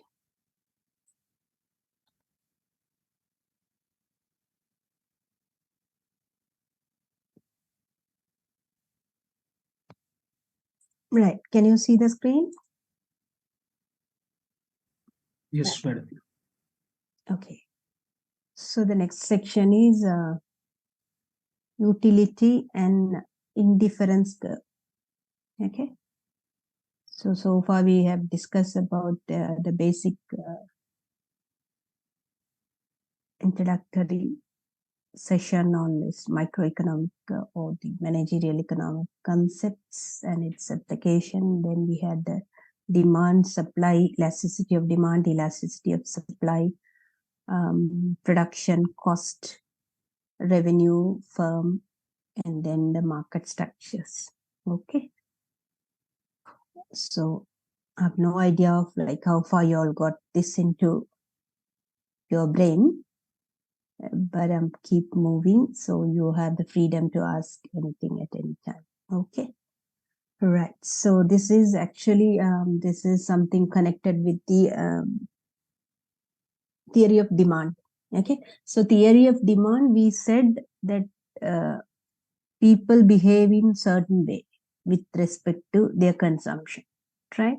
So certain way means basically when we see all the factors, right, that may influence the demand constant, okay, at a given situation, right? So where all these are constant, but if you see how people react to the price change with respect to their consumption is, when price changes, there is change in the consumption. Price increases, consumption decreases, and price increases, consumption decreases. Okay, so that kind of a negative relationship between price and the demand, people demand, no? The consumption or people, whatever people demand with respect to a particular commodity or a price. Sorry, commodity or a service. Okay, can be a good or a service. For anything, the general behavior is like consumers are less likely to consume more when price increases. Okay, that is the theory of demand says, right? So now we see why. We can't just say that's the way they behave. Why? There should be some basic behind it, isn't it? Right? So that's basic is the utility. Why do they behave like that? Because the utility is the satisfaction. Okay. So when you consume anything, you have to have a level of satisfaction. The level of satisfaction changes, right? So accordingly, their behavior changes, right? So this utility theory, it's about consumer satisfaction, right? Right. So that is the one actually answering that the demand theory of demand. Why that people are behaving in such a manner when the price changes. Okay, so that is explained by the theory of utility. Okay, so linking with previous session on demand analysis, recall conceptually the term demand can be defined as the quantity of a commodity which a person or a household would be willing and financially able and ready to purchase, right? So something they want to consume as well as they're able to consume. They have the ability to buy it, right? And at various prices. That is demand in a given period of time, holding other things being constant. That is important when other things changes. Simply their income changes or the taxes changes. People consumption might change, right? But consumption might change means when other factors changes, that we may not experience this effect. I mean, this kind of a relationship, right? So this kind of relationship is true when other things are constant. Okay.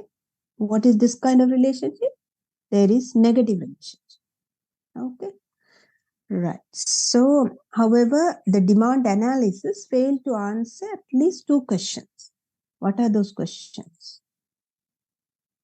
How does a consumer decide how much of a commodity buy at a given price? Right? How consumer decide? It is not answered by the theory of demand. The theory of demand says, if the price is 100 rupees, I'll buy 50 quantity. 50 kg or 50 units or number or whatever, right? Depending on the commodity. Okay. If the price becomes 120, that 50 will go down, right? It is going down to 45 or 40 or whatever, right? It doesn't say how that is decided, isn't it? We can't say that is the way they behave. There should be some reason, right? So that's one question which is not answered by the demand analysis or the theory of demand. And then another question, how does consumer respond to changing price of the commodity given his income, prices of the related goods, right? So these questions take us to the theory of consumer behavior. Okay, that is this utility. Okay, right. So let's look at utility. The theory of consumer behavior is based on the principle that a consumer is utility maximizing entity. Okay, any theory there is a basis, okay, or assumption, right? And here the assumption, we say we are going to talk about theory of consumer behavior on the assumption that consumers are utility maximizing entity. Means usually consumers, when there is a chance, right, there is an opportunity, they're always trying to maximize the utility, right? If you can consume 5 units, right? Let's say pizza, right? So you initially consume 1 unit, 1 piece, and then 2 pieces. There is possibility you can go up to 5. Why not we go for 5? Right? So we are such, that is our behavior. So we'll assume that consumers are utility maximizing entity. If when I consume 5 pieces of pizza only, if I get my utility maximum, I would go for up to 5 pieces, right? So based on which we'll see the consumer theory. Okay, right. So the theory says when making a choice of feasible alternative, the individuals will always select the alternative that provides highest level of utility. This is that utility maximizing entity mean, right? So if you are given number of choices, that's what you can consume 1, 2, 3, and so on up to 5, right? So in that case, there are people they don't like in the sense they are reluctant or shy, or depending on the situation, they might consume different. So, but when we talk about the theory, we define the theory subject to the condition that the consumers are utility maximizing consumers. Okay, right. So if they are utility maximizing, they would actually go for the highest level of utility. Okay. So then utility is defined as the power of a commodity or a service to satisfy human want. Okay. Some commodity give higher level of utility than some other commodities, right? So utility is the power of a commodity or a service to satisfy human wants. Okay.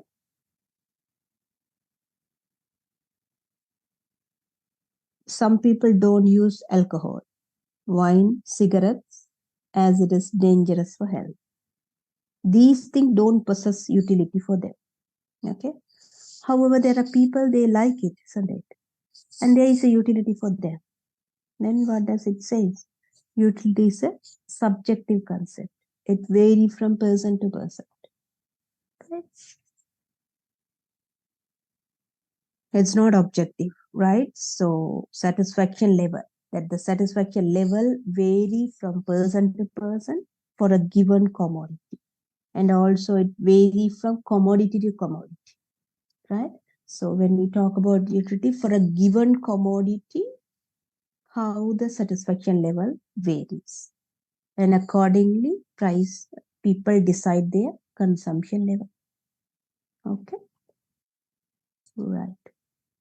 So it depends on the mental makeup that the consumer of the commodity. Utility resides in their mind of the consumer, right? So if I think that I'm happy with two units, that is satisfied, I'll stop there.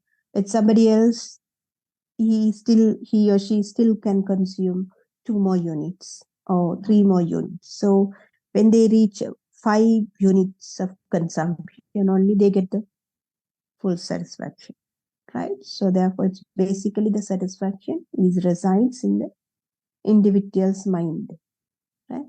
So relate to inner sentiments and emotions. Okay. So if I think something is most likely to me, I'm so attached to that, I give higher utility, right?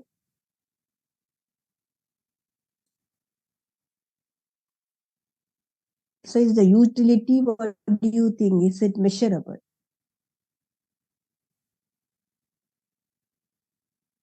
Hmm?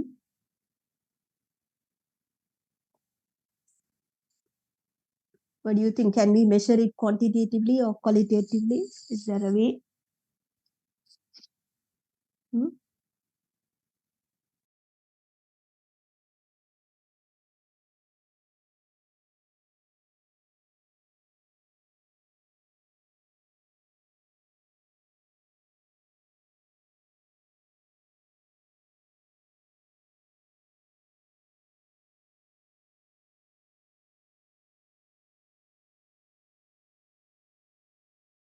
What do you think? Can we measure it or not? No. In any form?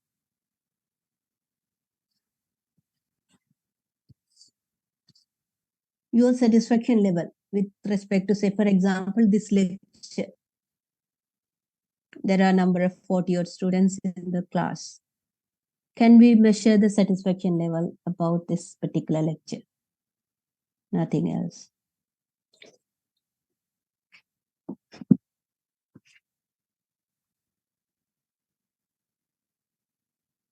Yeah. Yeah, customer surveys. Yeah, so like us, economists also hold a different views. Some people say, some economists say it cannot be measured, and some say it can be measured, right? And there are also people like us now. So here she says, CEO, he says it is measurable, and somebody else said it cannot be measurable, right? So what their views are, the classical and neoclassical economists, there were like two sets of economists. So one says the view that it's different views on whether utility is measurable in absolute terms. Okay. Classical and neoclassical economists held the view that utility is cardinally or quantitatively measurable. It can be measured in cardinal numbers like weight, height, length, temperature. Modern economists, on the other hand, hold the view that utility is not cardinally measurable. It can be measured only ordinal terms, in terms of less than, more than, like that. Okay.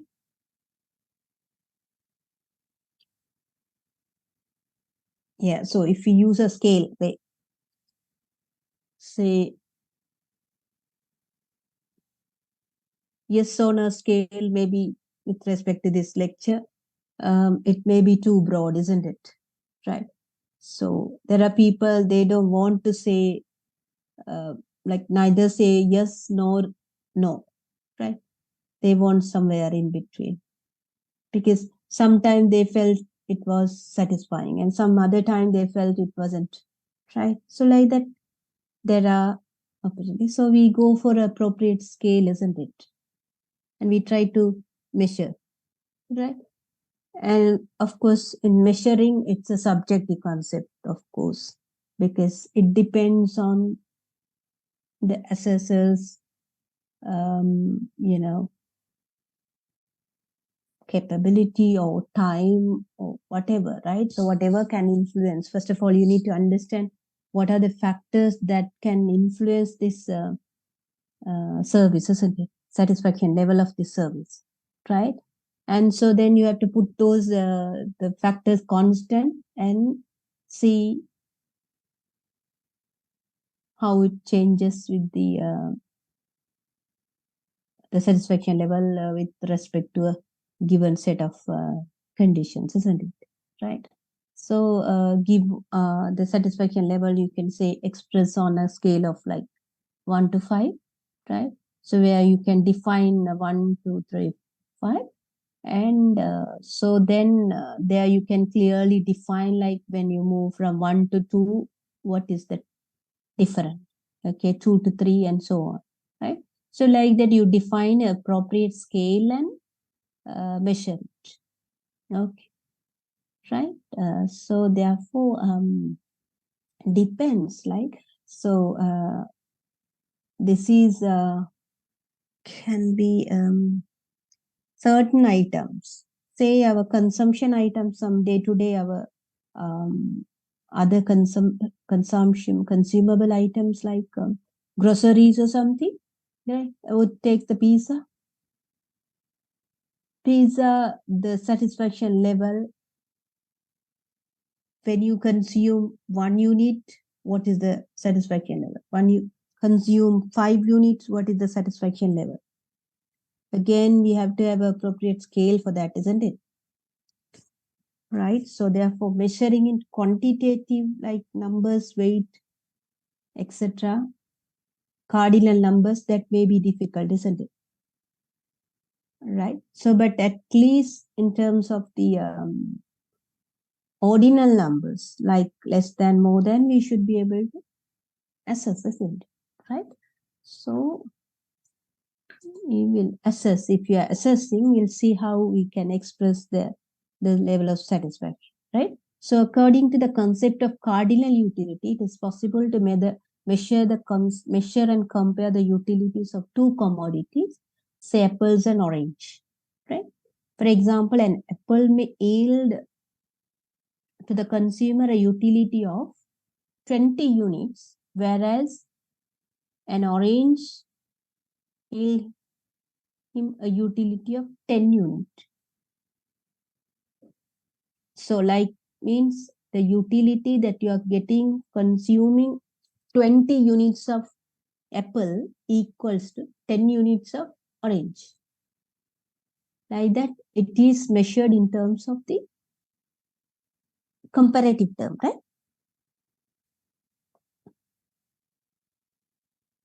Right. So in terms of that, we can reach a utility maximizing point condition, right? So from this, it's clear that the consumer derived twice as much as utility from an apple as from an orange. Why? 10 oranges balancing the satisfaction of 20 apple. Right? So therefore, the satisfaction that we are going to get from apple is like twice the orange. All right. So according to the concept of cardinal utility, it's possible to measure and express the total and marginal utility in quantitative terms. Okay. So cardinal approach, it says in numbers, right? So in numbers, we can assess how much the total utility and the marginal utility. Okay. Finally, they're coming to the conclusion, right? So what we have to measure is the utility level. So from consuming whatever the good or a service, right? And how do we going to measure the parameters? It is, one thing is total utility and the other one is marginal utility. Okay. Total utility, it is the total satisfaction level. Okay. Number of item you are consuming. So each and every, you can separately calculate the utility. Okay. And then also total utility, we can see always generally when you consume more and more, total utility will increase, right? But we are not sure about this behavior throughout, right? It will be remaining same, right? So therefore we see whether change in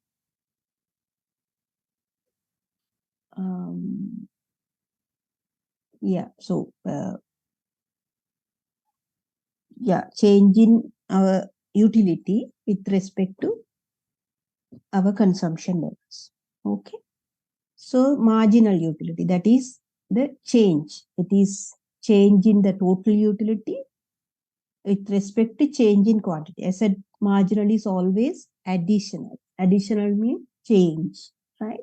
So we're trying to see the change in the total utility with respect to change in the quantity, because you're always comparing the consumption, right? So utility in relation to another variable, marginal mean it's like that, right?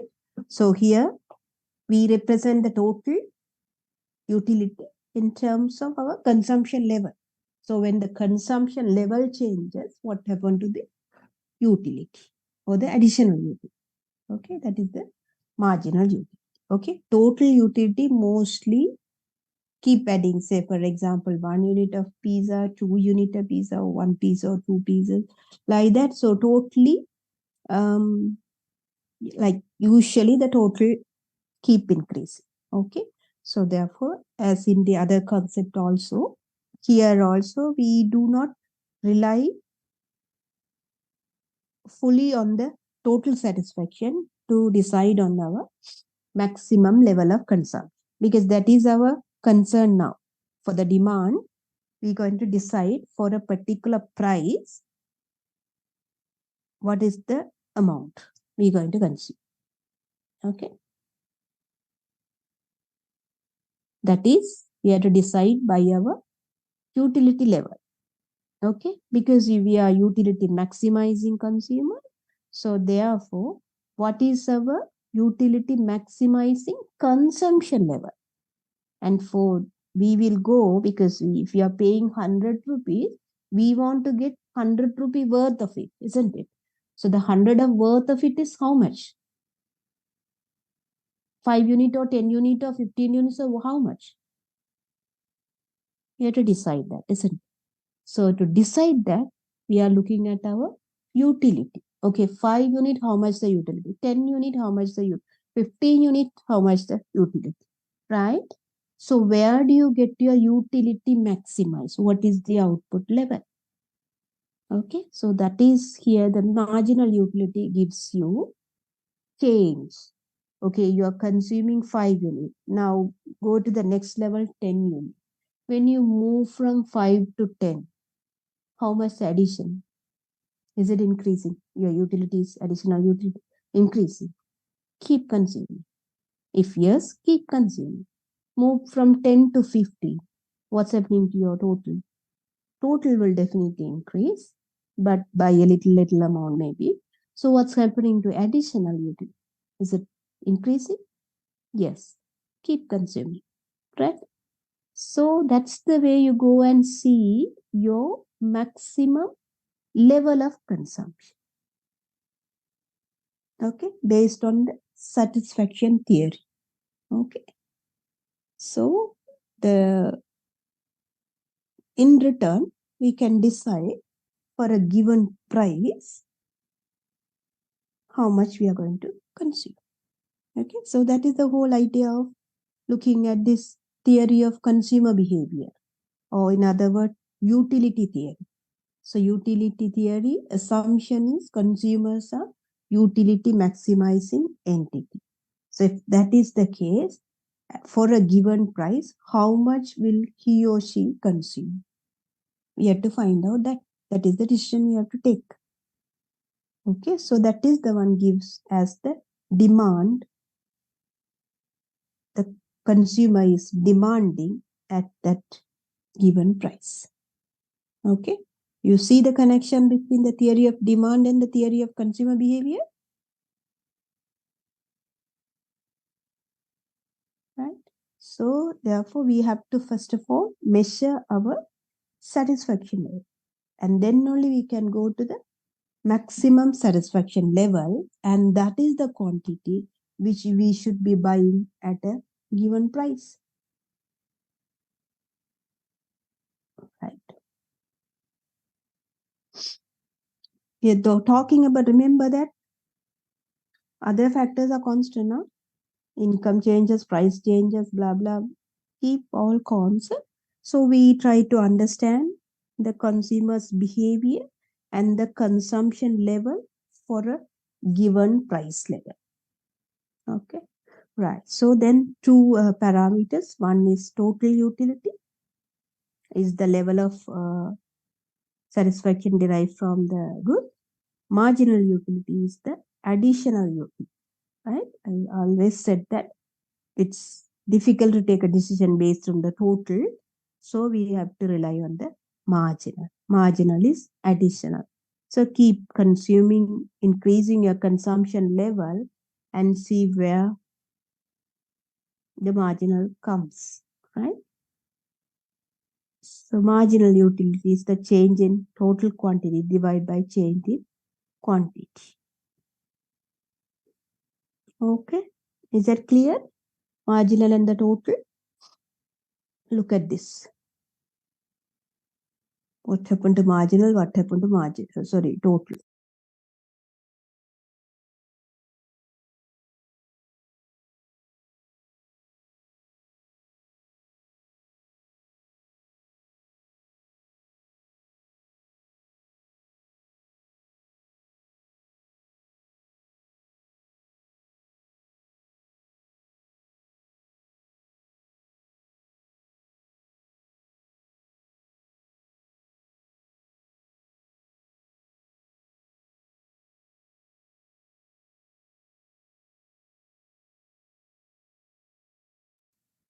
What happens to margin?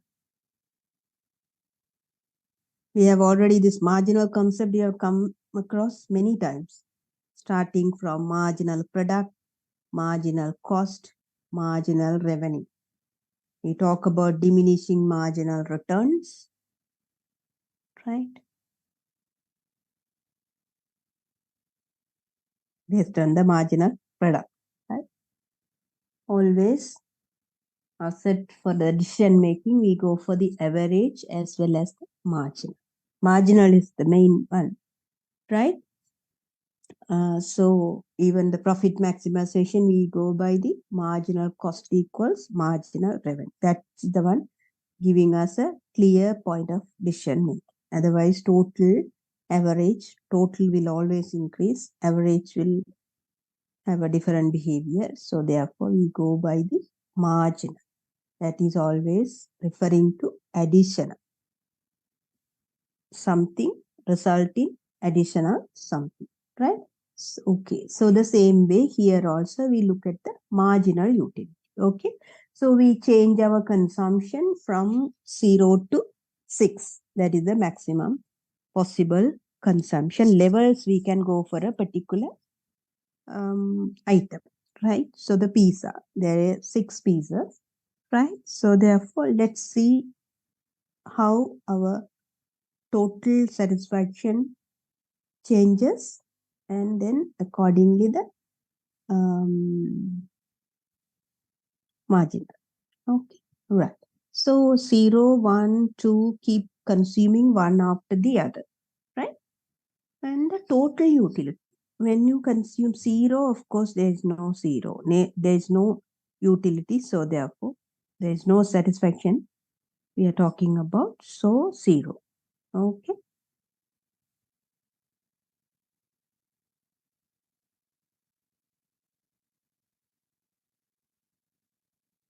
Okay. So total utility 0 become 40, 40 becomes 70, and 70 become 90, and so on. Right?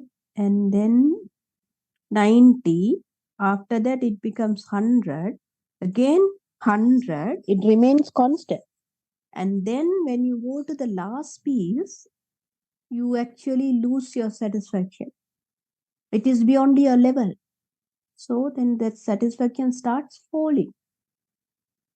Okay.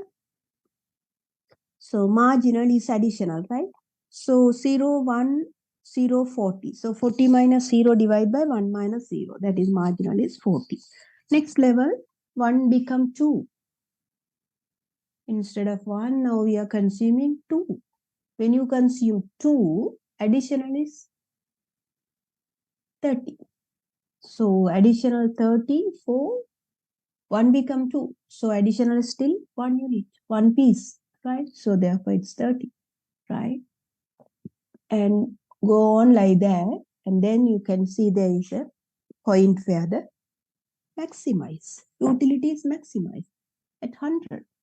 After that, what happens? It reduces, right? So therefore, utility maximizing output level is 5, where the marginal, the slope is 0, horizontal, right?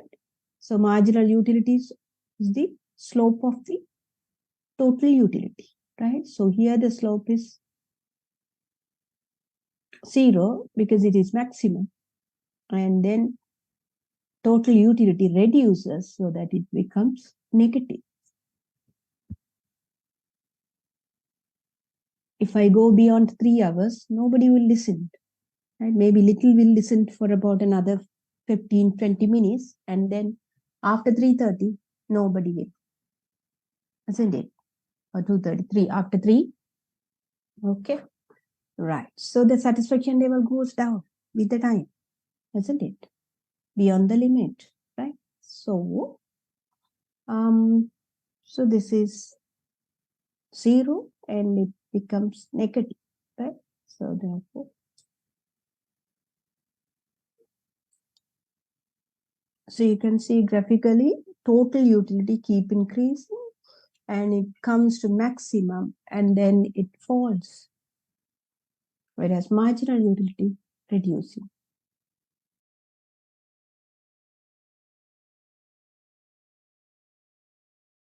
Marginal utility reduces. Okay. And see there is a 0 and then negative. Okay, so it is 0 at the time total utility is maximized. Okay.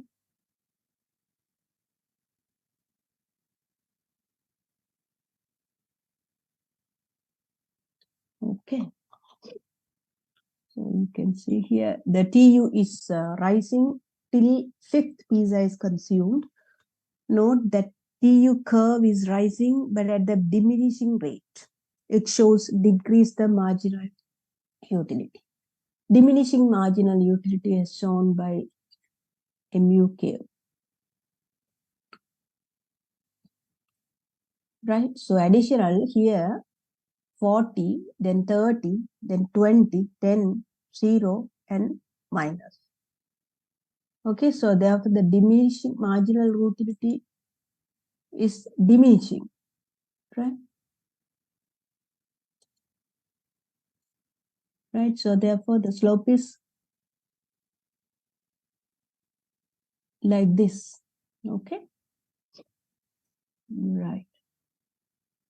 So the law of diminishing marginal utility is the central to the cardinal utility analysis of the consumer behavior, okay? So here the law states that the quantity consumed of a commodity increases per unit of time. The utility derived by the consumer from successive unit goes on decreasing. Okay. So when you keep increasing your consumption level, the additional utility that you are getting is reduced. That is the law of diminishing marginal utility. Okay. By the additional utility that is reducing. But here the consumption is increasing and accordingly the total is increasing. But the marginal is decreasing. Okay, so that is the theory says, right?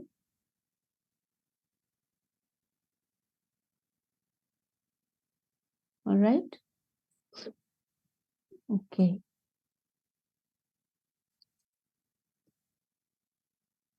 Is that clear?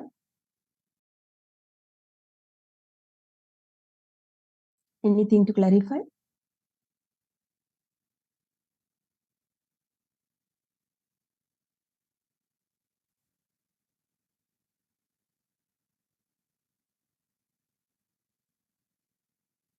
Okay. Any question?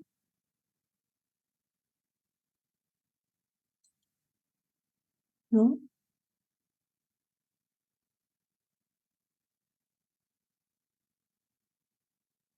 It seems like other concept, no, madam? Marginal cost, marginal revenue. Yes, yes, same concept. Like Yeah. marginal cost is U-shaped, right? Initially decreasing and increasing, right? Marginal revenue depends on the price, right? So it's PR divided by Q, no? So P into Q. So it depends on the P and the Q. So if the P constant, it is depend on the behavior of the Q. So it is like that. So it's that the marginal concept is additional. That is same, but depending on the context, it will vary. Say we are talking about marginal cost, we are talking about marginal revenue, marginal product and marginal cost, they are opposite. Marginal product increases, marginal cost decreases. Marginal product decreases, marginal cost increases. So they are opposite, right? Product is in terms of the physical unit, right? So like that, various marginal concept and the same concept here also. But here talking about the marginal utility and the additional is also increasing, right? So, additional is decreasing. So marginal is the additional. So when the total increases, marginal decreases. Okay. Right. So then it has become a law that according to law of diminishing marginal utility, when the additional consumption, right? So we keep adding consumption, the marginal decrease. That is what the name says, law of diminishing marginal utility. Okay.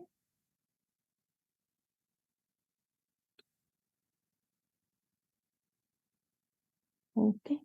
Right. So state that quantity of labor, quantity consumed of a commodity increases per unit of time. Utility derived by the consumer from successive unit goes on decrease, provided the consumption of all other goods remains same.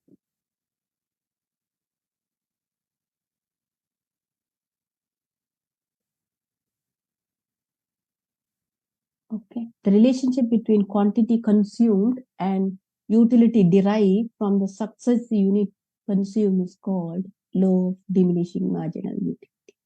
Okay. The law stems from the facts that utility derived from commodity depends on the intensity or urgency of the need for that commodity, right? So this behavior depended on one, the utility derived from a commodity depends on the intensity and the urgency of the need for that commodity. If a certain product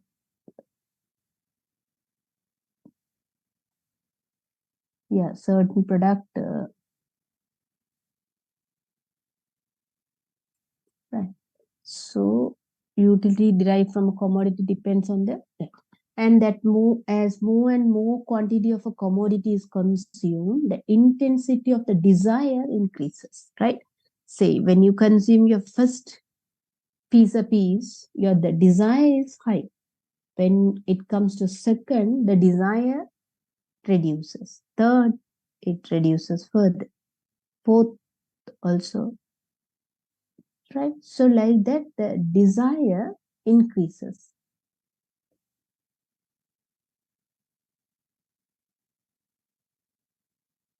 Okay. So for these reasons, the utility derived from the marginal unit goes on diminishing. Okay.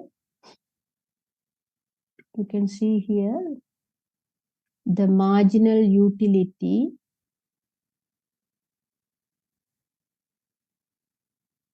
is reduced, right? Price is constant, isn't it?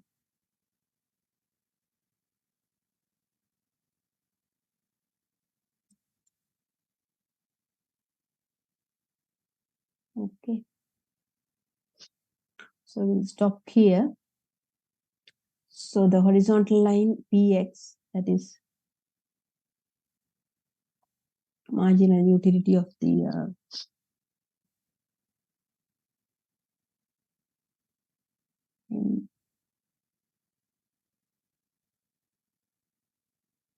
so here shows the constant utility of money.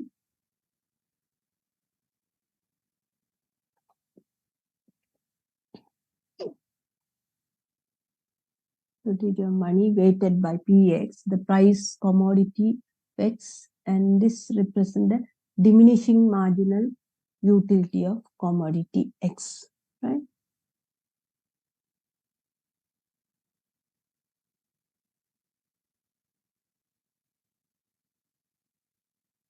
Okay.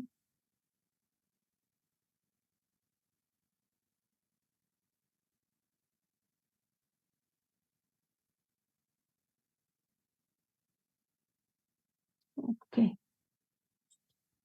I'll stop here, and there are a few more things.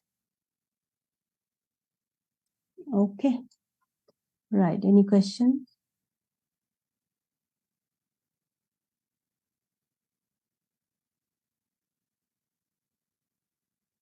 No questions, right? We'll stop here and continue from here.